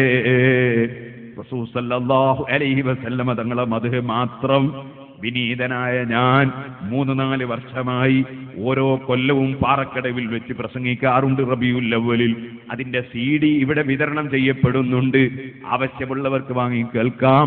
പാറക്കടവിൽ പ്രസംഗമുണ്ടാകുമ്പോൾ കുറ്റ്യാടി പരിസരങ്ങളിലുള്ളവരും കൂടി വന്നാൽ അവർക്കും കൂടി ധാരാളം നേരിൽ കേൾക്കുകയും ചെയ്യാം. ഇരിക്കട്ടെ, ഞാൻ പറഞ്ഞു വരുന്നത്, അല്ലാഹുവിന്റെ റസൂലിനെ പോലെ തുല്യനായി ഈ ലോകത്ത് ഒരാളെയും അല്ലാഹു തആല പഠിച്ചിട്ടില്ല. അതുകൊണ്ടാ ഇമാം ബുസരി തങ്ങൾ പറഞ്ഞത് യാ അക്റമൽ ഖൽഖി മാ ലിമൻ നലൂദു ബിഹി സിവക ഇൻദ ഹുലൂലിൽ ഹദീസിൽ ലമിമി. സൃഷ്ടികളിൽ ഏറ്റവും ബഹുമാനിയായ മാന്യതയുള്ള നബിയേ, പടച്ചവന്റെ കോടതിയിലെത്തുമ്പോ അവിടുന്ന് ഞങ്ങൾക്ക് ശുപാർശ പറഞ്ഞ് രക്ഷപ്പെടുത്താൻ തങ്ങളല്ലാതെ ഞങ്ങൾക്കാരാണ് നബിയേ. ഇത് തന്നെയാണ് ഉമർ ഖാദി റളിയല്ലാഹു അൻഹു റൗളാ ശരീഫിന്റെ സമീപത്ത് എന്നിട്ട് യാ അക്റമൽ ഖുറമാലാ തബികും ഉമറുൽ ഫഖീറുൽ മുർതജി ലിജനാബികും യർജുൽ അഖാ എന്ന് പറഞ്ഞുകൊണ്ട് ഉമർ ഖാദി റഹിമഹുല്ലാഹ് റൗളാ ശരീഫിന്റെ സമീപത്ത് എന്ന് നബി സല്ലല്ലാഹു അലൈഹി വസല്ലം തങ്ങളെ വിളിച്ചു പറഞ്ഞത് യാ അക്റമൽ ഖുറമാലാ തബികും. അതാ മാന്യന്മാരിൽ ഏറ്റവും വലിയ മാന്യനായ നബിയെ, തങ്ങളെ പടിയുടെ സമീപത്തിതാ ഉമറുൽ ഫഖീറുൽ മുർതജി ലിജനാബികും, അങ്ങയിൽ നിന്ന് സഹായം ലഭിക്കണമെന്ന് പ്രതീക്ഷിക്കുന്ന ഫഖീറായ ഉമർ വെളിയങ്കോട് നിന്ന് മദീനയിൽ വന്ന് പടിവാതിൽക്കൽ നിൽക്കുന്നു നബിയേ. ആ പദ്യം ചൊല്ലിക്കൊണ്ടിരിക്കുന്നതിനിടയിലാണ് റൗളാ ശരീഫിന്റെ വാതില് ഉമർ ഖാദി റളിയല്ലാഹു അൻഹുവിന് കറാമത്ത് കൊണ്ട് തുറന്നു കിട്ടിയത്. ഇരിക്കട്ടെ സഹോദരന്മാരെ, ഇപ്പോൾ ഞാനതിലേക്ക് കടക്കുന്നില്ല. അങ്ങനെ ഏറ്റവും വലിയ മാന്യനായ അഷ്റഫുൽ ഖൽഖ് സല്ലല്ലാഹു അലൈഹി വസല്ലം, ആ നബി സല്ലല്ലാഹു അലൈഹി വസല്ലം തങ്ങൾ മാ അലിംതു റസൂലല്ലാഹി സല്ലല്ലാഹു അലൈഹി വസല്ലമ, ഉമർ ഇബ്നുൽ ഖത്താബ് റളിയല്ലാഹു അൻഹു പറയാണ്, അല്ലാഹുവിന്റെ റസൂലിനെ ഞാൻ അറിഞ്ഞിട്ടില്ല. നകഹ ശൈഅൻ മിൻ നിസാഇഹി വലാ അൻകഹ ശൈഅൻ മിൻ ബനാതിഹി, അവിടുന്ന് ഒന്നിലധികം ഭാര്യമാരെ സ്വീകരിച്ചിട്ടുണ്ടല്ലോ, എന്നിട്ട് ഒരൊറ്റ ഭാര്യയെയും അവിടുന്ന് നിക്കാഹ് ചെയ്തിട്ടില്ല. വലാ അൻകഹ ശൈഅൻ മിൻ ബനാതിഹി, അവിടുത്തെ പെൺകുട്ടികളെ അതാ വിവാഹം കഴിച്ചു കൊടുത്തിട്ടുണ്ടല്ലോ, ഒരു പെൺകുട്ടിയെയും വിവാഹം കഴിച്ചു കൊടുത്തിട്ടില്ല. അലാ അക്സറ മിൻ സിൻദയസറ ഊഖിയ, 12 ഊഖിയ വെള്ളിയേക്കാൾ കൂടുതൽ മഹർ നിശ്ചയിച്ചുകൊണ്ട് ഒരിക്കലും തന്നെ റസൂലുള്ള വിവാഹം കഴിച്ചിട്ടില്ല, വിവാഹം കഴിച്ചു കൊടുത്തിട്ടുമില്ല. എത്രയാണ് ഈ 12 ഊഖിയ? മഹാനായ ഇമാം തിർമിദി റഹ്മത്തുള്ളാഹി അലൈഹി ഈ ഹദീസ് രേഖപ്പെടുത്തിയതിനു ശേഷം അവിടുത്തെ ജാമിയിൽ പറയുകയാണ്, വസിൻദാശറ ഊഖിയതൻ 480 ദിർഹമാ, 480 ദിർഹമാണ് 12 ഊഖിയ. 480 ദിർഹമാണ് 12 ഊഖിയ. അതാണ് സഹോദരന്മാരെ പണ്ഡിതന്മാര് പറഞ്ഞത്, 500 ദിർഹമിനേക്കാൾ കൂടുതൽ മഹർ നിശ്ചയിക്കുന്നത് സുന്നത്തിനെതിരാണ്. ഞാൻ നേരത്തെ പറഞ്ഞല്ലോ, തുക കൊണ്ട് കണക്ക് നോക്കിയാൽ 4.5 പവനോളം അത് വരും. അതിന്റെ മേലെ സുന്നത്തിനെതിരാണ്. നീ എത്ര വലിയ പണക്കാരനായാലും പാവപ്പെട്ടവനായാലും നീ 4.5 പവനിന്റെ മേലെ മഹർ നിശ്ചയിക്കുന്നത് സുന്നത്തിനെതിരാണ്. ഈ കാര്യം സാന്ദർഭികമായി ഉണർത്തുകയാണ്. കാരണം എന്താണ്? ഞാൻ ആദ്യം പറഞ്ഞതാണ്, പരിശുദ്ധ ഇസ്ലാം, അതേ പരിശുദ്ധ ഇസ്ലാം ഭാരം ചുമക്കാൻ പറയുന്ന മതമല്ല. അതേ വിവാഹം കഴിക്കേണ്ട ആൺകുട്ടികൾക്ക് വലിയ ഒരു ഭാരം തലയിൽ വെച്ചു കൊടുക്കാനുള്ള ആശയമല്ല പരിശുദ്ധ ഇസ്ലാം. അതുകൊണ്ട് തന്നെ മഹർ വർധനവുണ്ടാകുമ്പോൾ പിന്നീട് ആ മഹർ വർദ്ധിച്ച് കല്യാണം കഴിക്കാൻ തന്നെ പ്രയാസപ്പെട്ടു പോകും. നിങ്ങൾക്കറിയില്ലേ സഹോദരന്മാരെ, നിങ്ങൾക്കറിയാമോ വിദേശ രാജ്യങ്ങളിൽ അറബികളായ സ്ത്രീകൾ, എത്രയോ സ്ത്രീകൾ 35-40 വയസ്സ് നീട്ട് വിവാഹം നടക്കുന്നില്ല. എന്തേ കാരണം? ബാപ്പ വലിയ പണക്കാരനാണ്, ഇവളും വലിയ പണക്കാരിയാണ്, അതുകൊണ്ട് വിവാഹം നടക്കുന്നില്ല. അതെങ്ങനെ? കാരണം ബാപ്പ വലിയ പണക്കാരനായപ്പോ, വലിയ തറവാട്ടുകാരനായപ്പോ അവർക്ക് മഹർ നിശ്ചയിക്കുന്നത് ലക്ഷക്കണക്കിന് ദിർഹമാണ്, ലക്ഷക്കണക്കിന് റിയാലാണ്, അല്ലെങ്കിൽ കോടിക്കണക്കിനാണ്. അത് കൊടുക്കാൻ പലപ്പോഴും അതാ സാധാരണക്കാരായ പുരുഷന്മാർക്ക് സാധിക്കുന്നില്ല. അതിന്റെ പേരിൽ അവർ ഈജിപ്തിലോ അല്ലെങ്കിൽ ഇന്ത്യയിലോ മറ്റേതെങ്കിലും രാഷ്ട്രങ്ങളിൽ പോയി വിവാഹം കഴിച്ചു കൊണ്ടുവരുന്നു. സുന്ദരികളായ സ്ത്രീകൾ നാട്ടിലുള്ളതോടുകൂടി തന്നെ ചിലര് മറ്റ് നാടുകളിൽ പോയി വിവാഹം കഴിച്ചു കൊണ്ടുവരുന്നു. സ്വന്തം നാട്ടിലുള്ള എത്രയോ ഭംഗിയുള്ള തറവാടുള്ള പെൺകുട്ടികൾ 35-40 വയസ്സായിട്ട് വിവാഹം കഴിക്കാതെ അതാ വീട്ടിൽ തന്നെ കഴിയുന്നു. ഇത് അറേബ്യൻ നാടുകളിൽ പല സ്ഥലത്തും സംഭവിക്കുന്നുണ്ട്. ഞാനിത് പറഞ്ഞു വന്നത് പരിശുദ്ധ ഇസ്ലാം അതിനുത്തരവാദിയല്ല. പരിശുദ്ധ ഇസ്ലാം മഹർ 500 ദിർഹമിന്റെ മേലെ ഇല്ലാതിരിക്കലാണ് സുന്നത്തായി പഠിപ്പിച്ചത്. ഇതുകൊണ്ട് തന്നെ നിങ്ങൾക്ക് കാണാം, വിദേശ രാജ്യങ്ങളിൽ സുന്ദൂഖുസ് സവാജ് എന്ന് പറഞ്ഞിട്ടൊരു ഫണ്ടുണ്ട്. അതേ ശൈഖ് സായിദ് റഹിമഹുല്ലാ, അതേ UAE ഭരണാധികാരിയിരുന്ന സാഹിബുസ് സുമു അശ്ശൈഖ് സായിദ് ബിൻ സുൽത്താൻ, അദ്ദേഹം ഒരു നല്ല ധർമ്മിഷ്ഠനായിരുന്നു, സാധുക്കളോട് വലിയ സ്നേഹമുള്ള ആളായിരുന്നു. അതുകൊണ്ട് തന്നെ അദ്ദേഹം അതാ വിവാഹം കഴിക്കാൻ കഴിയാത്ത ആൺകുട്ടികൾക്ക് വിവാഹം കഴിക്കാനുള്ള സഹായം നൽകാൻ പ്രത്യേക ഫണ്ട് രൂപീകരിച്ച് അദ്ദേഹം വലിയ സഹായങ്ങൾ പുരുഷന്മാർക്ക് കൊടുത്തുകൊണ്ടിരിക്കുന്നു. എന്തിനു വേണ്ടി? വിവാഹം കഴിക്കാൻ വേണ്ടി. ഇത് നടന്നുകൊണ്ടിരിക്കുന്ന വിഷയമാണ് ഞാൻ പറഞ്ഞുകൊണ്ടിരിക്കുന്നത് സഹോദരന്മാരെ. പക്ഷേ ഇസ്ലാം മഹറിന്റെ തുക വർദ്ധിപ്പിക്കുന്നതിന് അനുകൂലമല്ല. അതുകൊണ്ടായിരുന്നു മഹാനായ ഉമർ ഇബ്നുൽ ഖത്താബ് റളിയല്ലാഹു അൻഹു ഈ നിലയ്ക്ക് ഈ വിഷയം വിവരിച്ചിരുന്നത്. ഉമർ ഇബ്നുൽ ഖത്താബ് റളിയല്ലാഹു അൻഹു ഒന്നുകൂടി ചിന്തിച്ചു ഭരണകാലത്ത്. അതെന്താണ് ചിന്തിച്ചത്? സ്ത്രീകളുടെ മഹറിനൊരു പരിധി അങ്ങ് നിശ്ചയിച്ചാൽ എന്താ? ഭരണാധികാരി എന്ന നിലക്ക് സ്ത്രീകളുടെ മഹർ, ആ മഹർ കൂടുതൽ പരിധി വിടാൻ പാടില്ല എന്ന നിലക്ക് ഞാനൊരു പരിധി നിശ്ചയിച്ചാൽ എന്താണെന്ന് സമൂഹത്തിന്റെ നന്മ ഉദ്ദേശിച്ച ഭരണാധികാരിയായ ഉമർ ഇബ്നുൽ ഖത്താബ് റളിയല്ലാഹു അൻഹു ചിന്തിച്ചു. അങ്ങനെ മഹാനവറുകൾ ഒരു പ്രസംഗത്തിൽ ഞാനിതാ സ്ത്രീകളുടെ മഹറിന് പരിധി നിശ്ചയിക്കാൻ പോകുന്നുവെന്ന് പ്രഖ്യാപിച്ചു. ആ പ്രസംഗം കഴിഞ്ഞ് മഹാനായ ഉമർ ഇബ്നുൽ ഖത്താബ് റളിയല്ലാഹു അൻഹു വഴിയിലൂടെ നടന്നു പോകുമ്പോ വഅദ് കേൾക്കാൻ വേണ്ടി വന്ന ഒരു സ്ത്രീ, ഒരു പാവം പ്രായം ചെന്ന സ്ത്രീ ഉമർ ഇബ്നുൽ ഖത്താബിനെയും കാത്തു നിൽക്കുകയാണ്. പോകല്ലോ ഉമറേ, എനിക്ക് നിങ്ങളോട് പറയാനുണ്ട്, മഹറിന് പരിധി നിശ്ചയിക്കാൻ നിങ്ങൾക്ക് ആരാണ് അധികാരം തന്നത്? പെണ്ണിന്റെ ഭാഗത്തു നിന്നുള്ള ചോദ്യമാണ്. ഒരു കിഴവി പെണ്ണാണ് ചോദിക്കുന്നത്, ആരാണ് ഉമറേ നിങ്ങൾക്ക് മഹറിന് പരിധി നിശ്ചയിക്കാൻ അധികാരം തന്നത്? ഉമർ റളിയല്ലാഹു അൻഹുവിന്റെ ചിന്ത വളരെ വിശാലമായ നല്ല ചിന്തയായിരുന്നു. ഒരുപാട് ആൺകുട്ടികൾ പ്രയാസപ്പെട്ട് പോകുന്നുണ്ടല്ലോ, അതുകൊണ്ട് മഹറിന് പരിധി നിശ്ചയിക്കണമെന്നായിരുന്നു അവിടുന്ന് ചിന്തിച്ചത്. പക്ഷേ ആ പെണ്ണ് ആ സമയത്ത് അതാ ചോദിക്കുന്നു, ഉമറേ നിങ്ങൾ ഖുർആൻ ഓതിയിട്ടില്ലേ? ഖുർആനിൽ അല്ലാഹ് പറഞ്ഞൊരു വാചകം കണ്ടില്ലേ? വാതൈതും ഇഹ്ദാഹുന്ന ഖിൻതാറൻ ഫലാ തഖുദൂ മിൻഹു ശൈആ. നിങ്ങൾ സ്ത്രീകൾക്ക് മഹറായി ഒരു വലിയ പർവ്വതം പോലെ അല്ലെങ്കിൽ വലിയ കൂമ്പാരം തന്നെ ഒരുപാട് മഹർ കൊടുത്തിട്ടുണ്ടെങ്കിൽ തന്നെ അതേ നിങ്ങൾക്കത് തിരിച്ചു വാങ്ങാൻ പാടില്ല. നിങ്ങൾ എത്ര തന്നെ മഹർ കൊടുത്താലും തിരിച്ചു വാങ്ങാൻ പാടില്ല എന്ന് സൂറത്തുൻ നിസായിൽ അല്ലാഹ് പറഞ്ഞിട്ടില്ലേ? അപ്പൊ എത്രയും കൊടുക്കാം, എത്രയും വാങ്ങാം എന്ന ആയത്ത് പഠിപ്പിച്ചില്ലേ? കാരണം എത്ര കൊടുത്താലും തിരിച്ചു വാങ്ങരുത് എന്നല്ലേ പറഞ്ഞത്, അല്ലെങ്കിൽ ഇത്രയേ കൊടുക്കാവൂ എന്നല്ലേ പറയേണ്ടത്. അതുകൊണ്ട് പരിശുദ്ധ ഖുർആൻ നിങ്ങളുണ്ടാക്കുന്ന നിയമത്തിനെതിരാണ് ഉമറേ എന്ന് പറഞ്ഞപ്പോൾ ഒരൽപ്പവും അഹങ്കാരം തൊട്ട് തീണ്ടാത്ത അങ്ങേയറ്റത്തെ വിനയമുള്ള മഹാനായ ഉമർ റളിയല്ലാഹു അൻഹു ആ സമയത്ത് പറഞ്ഞു, അഖ്ത റജുലുൻ വ അസാബത് ഇംറഅ. പുരുഷനായ ആൺകുട്ടിയായ ഉമറിന് അബദ്ധം പറ്റി. വ അസാബത് ഇംറഅ, ഈ കിഴവിപ്പെണ്ണ് പറഞ്ഞതാണ് ശരി. ഖുർആൻ അങ്ങനെ പറഞ്ഞതുകൊണ്ട് മഹറിന് പരിധി നിശ്ചയിച്ചുകൂടാ.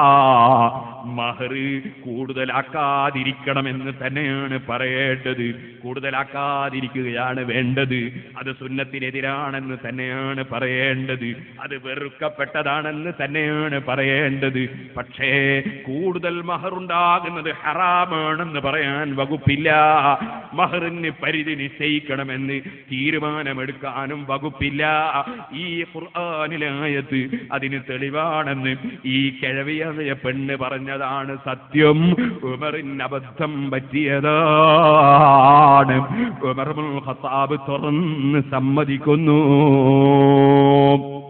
അങ്ങനെയാണ് സഹോദരന്മാരെ മഹാന്മാർ ഒരിക്കലും വാശി കൂട്ടൂല. അവര് വാശിക്ക് വേണ്ടി മതം പറയൂല. അവരൊരു പക്ഷേ നല്ലതാണെന്ന് ധരിച്ചിട്ടൊരു കാര്യം പറയാൻ ഒരുങ്ങിയാൽ തന്നെ തിരിച്ചൊരു തെളിവ് കാണിച്ചു കൊടുത്താൽ അവരപ്പോൾ തന്നെ അതിൽ നിന്നങ്ങ് പിന്മാറും. വാശി കൂട്ടാൻ നിൽക്കൂല.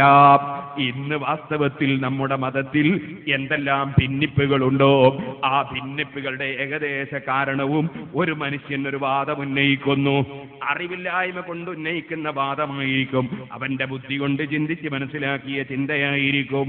അതിനെതിരായി ആ വാദം ഉന്നയിച്ച് 4 ആളുകളെ അവൻ അനുയായിയായി കിട്ടിയാൽ അപ്പോഴാണ് പണ്ഡിതന്മാരെ ശ്രദ്ധയിൽ അത് പെടുക. അപ്പൊ പണ്ഡിതന്മാർ പറഞ്ഞത് ശരിയല്ല എന്ന് പറഞ്ഞ ആയത്ത് ഓതിക്കൊടുത്താൽ, ഹദീസ് ഓതിക്കൊടുത്താൽ, ഇമാമിങ്ങളെ കിതാബ് ഉദ്ധരിച്ചാൽ അപ്പൊ പിന്നെ എന്റെ അനുയായികൾ പോവൂലേ പുറത്ത്, ഞാൻ വഷളാവൂലേ എന്നുള്ള നിലക്ക് പിന്നീട് ആ തെറ്റിന്റെ മേലെ തൂങ്ങിപ്പിടിക്കുന്ന ഏർപ്പാട് ഇപ്പോഴും നിങ്ങൾക്ക് കാണാം. ഇമാമിങ്ങളെ കിതാബ് കൈയൊഴിച്ച് പുതുതായിട്ട് പുതിയ മതം പറയുന്ന, പുതിയ ആശയം പറയുന്ന മുഴുവൻ കക്ഷികളും ഈ അബദ്ധത്തിൽ പെട്ടുപോയവരാണ് കേട്ടോ. അവരുടെ വാശി പിടിക്കൽ കണ്ടിട്ട് ഓ മുസ്ലിമേ, മുൻകാലത്തുള്ള ഇമാമിങ്ങൾ പഠിപ്പിച്ചതിനെതിരെ ഇസ്ലാമിലൊരു നിയമം പുതുതായി ഈ ആഖിർ സമാനിൽ ജീവിക്കുന്ന വിവരമില്ലാത്ത കക്ഷികൾക്ക് കണ്ടെത്താൻ കഴിയുമെന്ന് നീ തെറ്റിദ്ധരിച്ച് നിന്റെ ദീനുൽ ഇസ്ലാം നശിപ്പിച്ച് നിന്റെ ആഖിറം നഷ്ടപ്പെടുത്തരുതേ. ഇത് വിനയത്തോടെ സൂചിപ്പിക്കുന്നു. ഉമർ ഇബ്നുൽ ഖത്താബ് റളിയല്ലാഹു അൻഹുവിന്റെ അതാ സ്വഭാവം കണ്ടില്ലേ? തെളിവിന്റെ പിന്നാലെയാണ് ഉമർ ഇബ്നുൽ ഖത്താബ് റളിയല്ലാഹു അൻഹു. കാരണം ഒരു കാര്യം ഹറാമാണെന്ന് വിധിക്കണമെങ്കിൽ, അല്ലെങ്കിൽ അതാ രാജ്യത്തത് വിരോധിക്കണമെങ്കിൽ അതിന് വ്യക്തമായ തെളിവ് കിട്ടണം. വെറും ബുദ്ധി കൊണ്ട് മോശമാണെന്ന് കണ്ടതിന്റെ പേരിൽ നിരുത്സാഹപ്പെടുത്തുകയല്ലാതെ, മോശമാണെന്ന് കണ്ട ഒരു കാര്യം നിരുത്സാഹപ്പെടുത്തുകയല്ലാതെ ഹറാമെന്ന് വിധിക്കാൻ നിവൃത്തിയില്ല. അത് ജൂതമതത്തിലെയും അതുപോലെ നസാറാ മതത്തിലെയും പുരോഹിതന്മാർക്കൊരു പരിപാടി ഉണ്ടായിരുന്നു. ഖുർആൻ അത് പറയുന്നുണ്ട്, ലാ തഖൂലൂ ലിമാ തസിഫു അൽസിനതുകുമുൽ കദിബ ഹാദാ ഹലാലുൻ വഹാദാ ഹറാം ലിതഫ്തറൂ അലല്ലാഹിൽ കദിബ്. ഓ അതേ അഹ്ലി കിതാബിൽപ്പെട്ട പണ്ഡിതന്മാരെ, നിങ്ങളെ നാവ് കൊണ്ട് അതാ ഇത് ഹലാലാണ് ഇത് ഹറാമാണ് എന്നിങ്ങനെ കള്ളം വിധിക്കരുത്. അല്ലാഹുവിന്റെ മേൽ കളവ് പറയരുത്. അല്ലാഹ് ഹറാമാക്കിയത് ഹറാമാക്കാത്തത് ഹറാമെന്ന് പറയരുത്. അല്ലാഹ് ഹറാമാക്കിയത് ഹലാലെന്ന് പറയരുത്. കാരണം പടച്ചവന്റെ നിയമത്തിൽ നിങ്ങൾക്ക് അധികാരമില്ല. ഇതുപോലെ ഞാൻ പറയട്ടെ, നമ്മളും കാര്യം ഗ്രഹിച്ച് വിഷയങ്ങൾ പറയുമ്പോൾ ഹറാമല്ലാത്തത് ഹറാമെന്ന് പറയാൻ നിവൃത്തിയില്ല. ഇക്കൂട്ടത്തിൽ ഓർമ്മപ്പെടുത്തേണ്ട ഒരു വിഷയമാണ് സ്ത്രീധനം. സ്ത്രീധനം വെറുക്കപ്പെട്ട വിഷയമാണ്. സ്ത്രീധനം എന്ന് പറഞ്ഞുകൊണ്ട് ഞാൻ ഉദ്ദേശിക്കുന്നത്, പെണ്ണിന് പണമുണ്ടോ, സാമ്പത്തിക ശേഷിയുണ്ടോ എന്ന് നോക്കിയിട്ട് വിവാഹം കഴിക്കുന്ന ഏർപ്പാട്.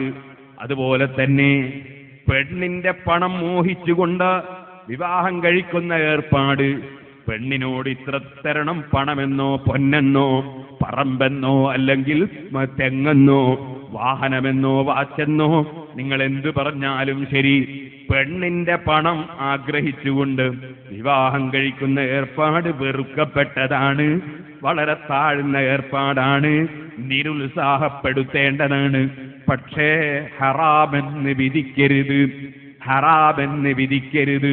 നേരത്തെ മഹർ വർദ്ധിപ്പിക്കുന്നതിനെ സംബന്ധിച്ച് പറഞ്ഞതുപോലെ അത് ഹറാമെന്ന് വിധിക്കാൻ പാടില്ലാത്തതുപോലെ ഇതും ഹറാമെന്ന് വിധിക്കരുത്. വെറുക്കപ്പെട്ടതാണ്, നിരുത്സാഹപ്പെടുത്തേണ്ടതാണ്, വളരെ മോശമാണ്. എന്തേ കാരണം?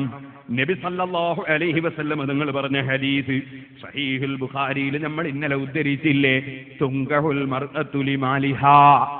ഒരു പെണ്ണിനെ അവൾക്ക് സമ്പത്തുള്ളതിന് വേണ്ടി വിവാഹം കഴിക്കപ്പെടൽ ഉണ്ട്. നബി സല്ലല്ലാഹു അലൈഹി വസല്ലം തങ്ങളുടെ കാലത്ത് തന്നെ അതാ വിവാഹം കഴിക്കുമ്പോൾ സാമ്പത്തിക ശേഷി നോക്കി പെണ്ണിനെ വിവാഹം കഴിക്കുന്ന ഏർപ്പാട് അഷ്റഫുൽ ഖൽഖ് സല്ലല്ലാഹു അലൈഹി വസല്ലമ തങ്ങളുടെ കാലത്ത് തന്നെ ഉണ്ടെന്ന് അല്ലാഹുവിന്റെ റസൂല് പറയുന്നു. എന്നിട്ടോ അങ്ങനെ വിവാഹം കഴിക്കാൻ പാടില്ല എന്ന് അവിടുന്ന് വിരോധിക്കുന്നില്ല.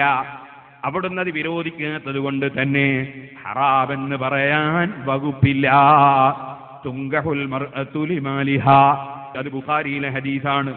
മറ്റൊരു ഹദീസ് ബഹുമാനപ്പെട്ട സഅദ് ഇബ്നു റബീഅ റളിയല്ലാഹു അൻഹുവിന്റെ ഭാര്യ അതാ നബി സല്ലല്ലാഹു അലൈഹി വസല്ലമ തങ്ങളെ സമീപത്ത് വരുന്നു. എങ്ങനെ വരുന്നത്? 2 പെൺകുട്ടികളെ കയ്യും പിടിച്ചാണ്.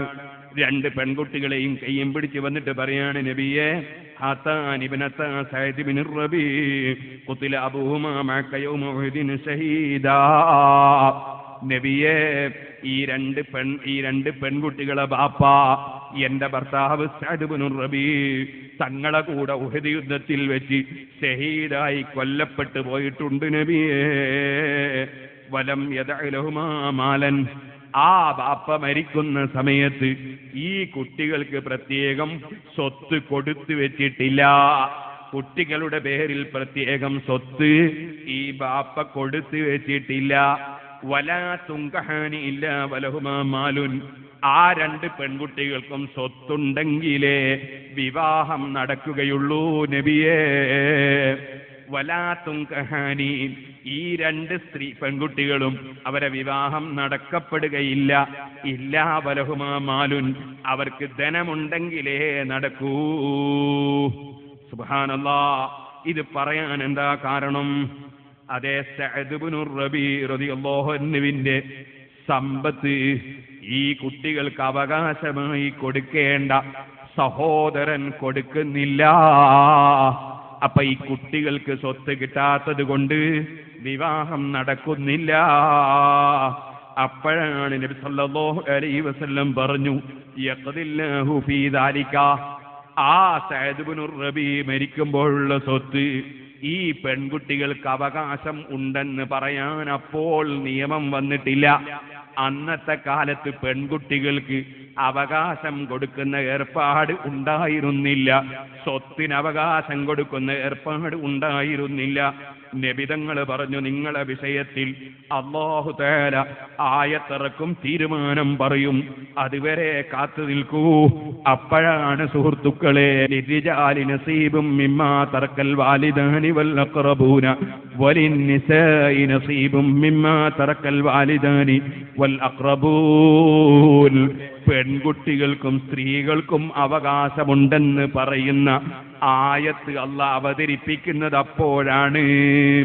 ആകയാൽ സ്ത്രീകൾക്ക് അവകാശം കൊടുക്കണമെന്ന ആയത്ത് അല്ലാഹ് ഖുർആനിൽ ഇറക്കുന്നത് തന്നെ 2 പെൺകുട്ടികളെ വിവാഹം നടക്കണമെങ്കിൽ അവർക്ക് സ്വത്ത് വേണം എന്ന് സ്വന്തം ഉമ്മ വന്ന് പെൺകുട്ടികളെയും കൂട്ടി വന്നിട്ട് അല്ലാഹുവിന്റെ റസൂലിനോട് പറഞ്ഞപ്പോഴാണ് അല്ലാഹു തആല പരിഹാരമായി സ്ത്രീകൾക്കും സ്വത്തവകാശം കൊടുക്കണമെന്ന ആയത്ത് ഖുർആനിൽ അവതരിപ്പിക്കുന്നത്.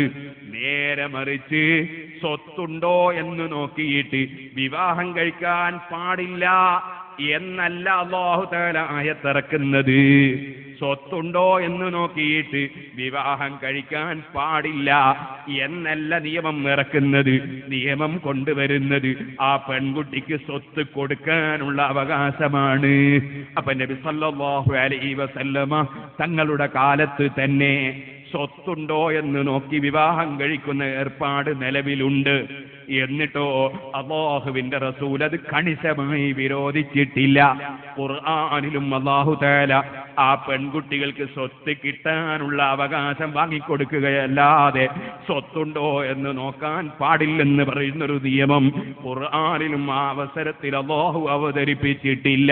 അതിനാൽ സ്ത്രീക്ക് സ്വത്തുണ്ടോ എന്ന് നോക്കിയിട്ട് വിവാഹം കഴിക്കുന്നത് ഹറാമാണെന്ന് പ്രഖ്യാപിക്കുന്ന പ്രഖ്യാപനം ഖുർആനിനെതിരാണ്, ഹദീസിനെതിരാണ്, പണ്ഡിതന്മാര് പറഞ്ഞതിനെതിരാണ്. പക്ഷേ പണ്ഡിതന്മാര് പറഞ്ഞ സ്ഥലത്ത് തന്നെ നമ്മൾ നിൽക്കണം. ഇമാം ഗസാലി റളിയല്ലാഹു അൻഹു പറയുന്നു, വെറുക്കപ്പെട്ടതാണ് പെണ്ണിന് സ്വത്തുണ്ടോ എന്ന് നോക്കി കല്യാണം കഴിക്കുന്നത് വെറുക്കപ്പെട്ടതാണ്, കറാഹത്താണ്. മഹർ വർദ്ധിപ്പിക്കൽ വെറുക്കപ്പെട്ടതുപോലെ ഇതും വെറുക്കപ്പെട്ട സംഗതി തന്നെ.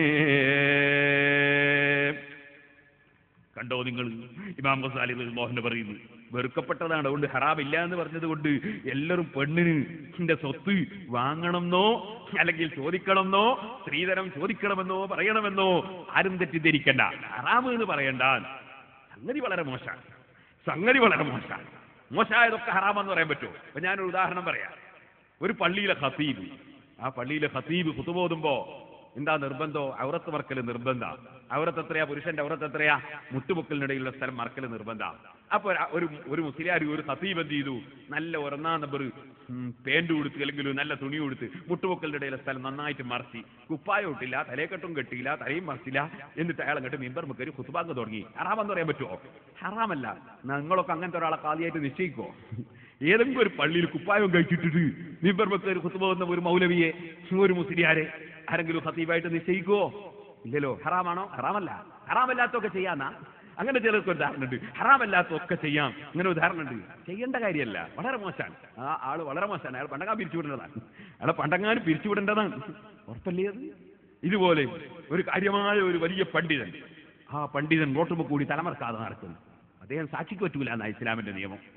സുബ്ഹാനല്ലാഹ്, നിസ്കരിക്കുമ്പോൾ ഇമാമത്ത് നിൽക്കുമ്പോൾ പോലും തലമറക്കാത്ത ചില മനുഷ്യന്മാരുണ്ട്. പിന്നെ അവർ ഇമാമത്തിൽ പറ്റുമോ? സാക്ഷിക്ക് തന്നെ പറ്റൂല. ഇസ്ലാമിന്റെ നിയമം അങ്ങനെയാണ്. അപ്പൊ എന്താ കാരണം? പണ്ഡിതന്മാർ സാധാരണക്കാരെ പോലെയല്ല. സാധാരണക്കാർ അങ്ങാടിയിൽ ചുമട്ട് തൊഴിലാളികൾ, അങ്ങാടിയിലെ ഡ്രൈവർമാർ, അങ്ങാടിയിൽ തൊഴിലെടുക്കുന്നവർ, അവർക്കൊക്കെ ഇപ്പൊ തലക്കെട്ടും കെട്ടി തൊപ്പി എടുത്ത് ആക്കാൻ പറ്റുമോ? അവർക്ക് അതിന് കഴിഞ്ഞോളണമെന്നില്ല. അവർ തലമറച്ചില്ലെങ്കിൽ അവർ സാക്ഷിക്ക് പറ്റുകയും ചെയ്യും. അവർ തലമറച്ചില്ലെങ്കിലും, അങ്ങാടിയിൽ വെച്ച് തലമറച്ചില്ലെങ്കിലും അവർ സാക്ഷിക്ക് പറ്റും. ആ വിഷയം അതുകൊണ്ട് അവർ സാക്ഷിക്ക് പറ്റാതിരിക്കില്ല. പക്ഷെ ഒരു മഹാനായ പണ്ഡിതൻ, ഒരാളുകൾ ആദരിക്കുന്ന ഒരു വ്യക്തി, അത്തരം ആളുകൾ തലമറക്കാതെ അങ്ങാടിയിലൂടെ നടന്നാൽ കർമ്മശാസ്ത്ര നിയമപ്രകാരം നിക്കാഹിന്റെ സാക്ഷിക്ക് പോലും അയാൾ പറ്റൂല.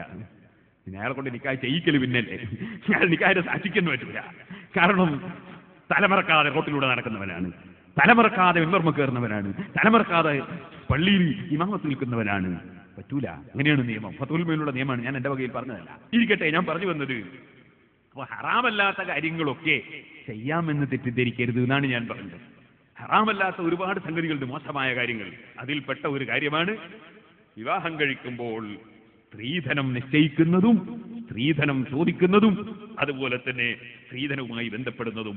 അത് വളരെ മോശമായൊരു വിഷയമാണ്. മഹാനായ ഇമാം ഗസാലി റഹ്മത്തുള്ളാഹി അലൈഹി പറയുന്ന വാചകം ശ്രദ്ധിക്കൂ നിങ്ങൾ. ഞാൻ എന്റെ വകയിൽ പറയുകയല്ല. കമാ തുക്റഹുൽ മുഗാലാതു ഫിൽ മഹ്രി വകമാ തുക്റഹുൽ മുഗാലാതു ഫിൽ മഹ്രി. മഹർ നിശ്ചയിക്കുന്നതിൽ അമിതമാക്കൽ വെറുക്കപ്പെട്ടതുപോലെ മഹർ കൂടുതൽ നിശ്ചയിക്കുന്നത് അത് വെറുക്കപ്പെട്ടതുപോലെ മിൻ ജിഹത്തിൽ മർഅതി, പെണ്ണിന്റെ ഭാഗത്ത് നിന്ന് എനിക്ക് ഇത്ര മഹർ തരണം എന്ന് പെണ്ണെന്ത് ചെയ്യുക? 500 ദിർഹമിൽ കൂടുതൽ മഹർ ചോദിക്കുക, 4.5 പവനേക്കാൾ കൂടുതൽ മഹർ ചോദിക്കുക പെണ്ണിന്റെ ഭാഗത്തുള്ള ആളുകൾ. അങ്ങനെ ചോദിക്കുന്നത് വെറുക്കപ്പെട്ടതുപോലെ ഫയുക്റഹു സുആലു അൻ മാലിഹാ മിൻ ജിഹത്തി റജുലി. പുരുഷൻ പെണ്ണിനിക്ക് എത്ര സ്വത്തുണ്ട് എന്ന് ചോദിച്ചിട്ട് സ്വത്ത് ചോദിച്ച് വിവാഹം കഴിക്കുന്നതും വെറുക്കപ്പെട്ടതാണ്. വലാ യംബഗി, പറ്റിയ പണിയല്ല, അനുയോജ്യമായ പണിയല്ല. അൻയൻകിഹ തമഅൻ ഫിൽ മാൽ, അവൻ പെണ്ണിന്റെ ധനത്തിൽ കൊതിച്ചുകൊണ്ട്, പെണ്ണിന്റെ ധനം കണ്ടുകൊണ്ട് വിവാഹം കഴിക്കുന്നത് അനുയോജ്യമായ പണിയല്ല. ചില മഹാന്മാർ ഗൗരവത്തോടുകൂടെ പറഞ്ഞിട്ടുണ്ട്. ഈ മഹാന്മാരായ ആളുകൾ ചിലപ്പോ കടുപ്പത്തിൽ പറയും, അത് കർമ്മശാസ്ത്ര നിയമമല്ല. ഉദാഹരണത്തിന് നിങ്ങൾക്കറിയാം ഇമാം ഗസാലി റളിയല്ലാഹു അൻഹു ഇഹ്യയിൽ ഒരു സ്ഥലത്ത് പറഞ്ഞു, അതേ കറാഹത്തുകൾ കബീറത്താണ് ആരിഫീങ്ങളുടെ അടുക്കൽ എന്ന് പറഞ്ഞാൽ കറാഹത്തായ ഒരു കാര്യം വലിയ വലിയ മഹാന്മാര് അത് വൻദോഷം പോലെയാണ് കാണുക. എന്താ? വലിയ വലിയ മഹാന്മാർ അള്ളാഹുവായിട്ട് വളരെ അടുത്തവർക്ക് നിയമത്തിന് വ്യത്യാസം ഉണ്ടാവും. ഞാൻ നേരത്തെ പറഞ്ഞത് അതുകൊണ്ടാ. ഒരു പണ്ഡിതൻ റോട്ടുമ്മലൂടെ അങ്ങാടിയിലൂടെ തലമറക്കാതെ നടക്കുന്നതും ഒരു സാധാരണക്കാരൻ നടക്കുന്നതും ഒരുപോലെ അല്ല. നമ്മൾ തന്നെ പറയൂലേ, ഞാനൊക്കെ ഒരു സാധാരണക്കാരനല്ലേ, അതുപോലെ മുസ്ലിയാർ ചെയ്യാൻ പാടുണ്ടോന്ന് നമ്മൾ തന്നെ ചോദിക്കാറില്ലേ? അതെന്താ? അത് ശരി തന്നെയാണത്. അതെ, ഓരോരുത്തരുടെ സ്ഥാനമനുസരിച്ച് നിങ്ങൾ കണ്ടില്ലേ, മറന്നുകൊണ്ടല്ലേ ബഹുമാനപ്പെട്ട ആദം നബി അലൈഹി സ്വലാത്തു വസ്സലാം പഴം പറിച്ചു പോയത്. പക്ഷേ അതൊരു വലിയ തെറ്റ് പോലെയല്ലേ ആദം നബി അലൈഹി സ്വലാം കരുതിയത്? തെറ്റല്ലെങ്കിലും മറന്നിട്ട് പറിച്ചത് കൊണ്ട് തെറ്റല്ല. ഖുർആൻ പറഞ്ഞിട്ടുണ്ടല്ലോ, അതേ ആദമു, ആദം നബി അലൈഹി സ്വലാം മറന്നുകൊണ്ട് ചെയ്തതിനാൽ തെറ്റല്ല. അമ്പിയാക്കൾ തെറ്റ് ചെയ്യൂല. പക്ഷെ എന്നാലും ആദം നബി അലൈഹി സ്വലാം എത്രയാണ് അതിന് തൗബ ചെയ്തത്? കാരണം വലിയ മഹാന്മാർ അവർ തെറ്റല്ലാത്ത കാര്യം ചെയ്താലും ഇതുപോലെയാണ്. ആർക്കും മനസ്സിലാകുന്ന ഒരു വിഷയമാണ്. നമ്മളായി വളരെ ബന്ധമുള്ള ഒരു കല്യാണം പറഞ്ഞു. അയാളെ കല്യാണത്തിന് നമ്മൾ ചെന്നു. എപ്പോ നമ്മൾ ചെന്നു? ഒരു 3:30 മണിക്ക്, വൈകുന്നേരം 3:30 മണിക്ക് നമ്മൾ ചെന്നു. അപ്പൊ അയാളെ ചോദ്യം എന്താ? നീ വരുന്നൊരു സമയമായില്ലേ, നീ വരുന്നൊരു സമയമായി. നേരെ മറിച്ച് അയാളുമായിട്ട് അത്രയൊന്നും ബന്ധമില്ലാത്ത ഒരാള് അദ്ദേഹത്തോടൊരു കല്യാണം പറഞ്ഞു. അയാൾ എങ്ങനെല്ലാമോ തിരക്കിനിടയിൽ 3:30 മണിക്ക് അവിടെ എത്തി. ഓ, ഇപ്പോഴെങ്കിലും വന്നല്ലോ, അൽഹംദുലില്ലാ, നിങ്ങൾ എത്തിയ വലിയ സന്തോഷം. അപ്പൊ നേരത്തെ മറ്റേയാൾ 3:30 മണിക്ക് വന്നപ്പോ മോശം, ഇയാൾ 3:30 മണിക്ക് വന്നപ്പോ വളരെ ഉഷാറ്. സംഗതി 2-3:30 തന്നെ വന്ന്. പക്ഷേ അയാളും ഇദ്ദേഹവും തമ്മിലുള്ള ബന്ധവും മറ്റേയാളും അദ്ദേഹവും തമ്മിലുള്ള ബന്ധവും തമ്മിലുള്ള വ്യത്യാസമാണ്. ഇതുപോലെ അല്ലാഹു സുബ്ഹാനഹു വ തആലയുമായി ഒരു മനുഷ്യൻ കൂടുതൽ അടുത്ത് നിൽക്കുന്ന ആളോ അടുത്ത് നിൽക്കേണ്ട ആളോ ആണെങ്കിൽ അത്തരം ആളുകൾ ചെറിയ കാര്യം ചെയ്താലും വലിയ കാര്യം പോലെയാണ്. അതാണ് സഹോദരന്മാരെ, യൂനുസ് നബി അലൈഹി സ്വലാത്തു വസ്സലാം അള്ളാഹുവിനോടൊന്നും ചോദിക്കാതെ നാട് വിട്ടുപോയി. നമ്മളൊക്കെ പടച്ചവനോട് വിളിച്ച് ചോദിച്ചിട്ടാ പോകല്, അള്ളാഹുവിന്റെ ഓർഡർ പ്രത്യേകം കിട്ടിയിട്ടാ പോകല്. പക്ഷേ യൂനുസ് നബി അലൈഹി സ്വലാം നാട് വിട്ടുപോയപ്പോ യൂനുസ് നബി അലൈഹി സ്വലാമിന് അതാ കപ്പലിൽ നിന്ന് പ്രശ്നമായി. കപ്പലിൽ നിന്ന് അവസാനം കടലിലേക്ക് വലിച്ചെറിയുന്ന രംഗം വരെ ഉണ്ടായി. അപ്പോൾ കടലിൽ നിന്ന് യൂനുസ് നബി അലൈഹി സ്വലാത്തു വസ്സലാം അള്ളാഹുവിനോട് ഖേദിച്ചു മടഞ്ഞുകൊണ്ട് പറഞ്ഞു, പരിശുദ്ധ ഖുർആൻ പഠിപ്പിച്ചിട്ടുണ്ട്, വദന്നൂനി ഇദ് ദഹബ മുഗാദിബൻ ഫദന്ന അല്ലൻ നഖ്ദിറ അലൈഹി ഫനദാ ഫിദ്ദുലുമാതി അല്ലാ ഇലാഹ ഇല്ലാ അൻത സുബ്ഹാനക ഇന്നി കുൻതു മിനൽ ളാലിമീൻ. അതേ ദിക്റ് ചൊല്ലി. എവിടെ നിന്ന്? മത്സ്യത്തിന്റെ വയറ്റിൽ നിന്ന് ദിക്റ് ചൊല്ലി. ഏത് ദിക്റ്? ലാ ഇലാഹ ഇല്ലാ അൻത, നീയല്ലാതെ ഇലാഹില്ല അല്ലാഹ്. സുബ്ഹാനകത്തിന്റെ പരിശുദ്ധത വാഴ്ത്തുന്നു. ഇന്നി കുന്തു മിനൽ ളാലിമീൻ, ഞാൻ അക്രമം ചെയ്തവരിൽ പെട്ടുപോയി. എന്താ ചെയ്തത്? ഒന്നും ചെയ്തില്ല, നാട് വിട്ടു പോയതാ. അത് പോകുമ്പോ അള്ളാഹുവിനോട് സമ്മതം വാങ്ങാൻ നിന്നിരുന്നില്ല. അപ്പൊ യൂനുസ് നബിക്ക് പോകുമ്പോ പ്രത്യേകം സമ്മതം കിട്ടണം, നമുക്കാണേ വേണമെന്നില്ല. അപ്പൊ എല്ലാവരും ഒരുപോലെയല്ല, എല്ലാവരും ഒരുപോലെയല്ല. അതിരിക്കട്ടെ.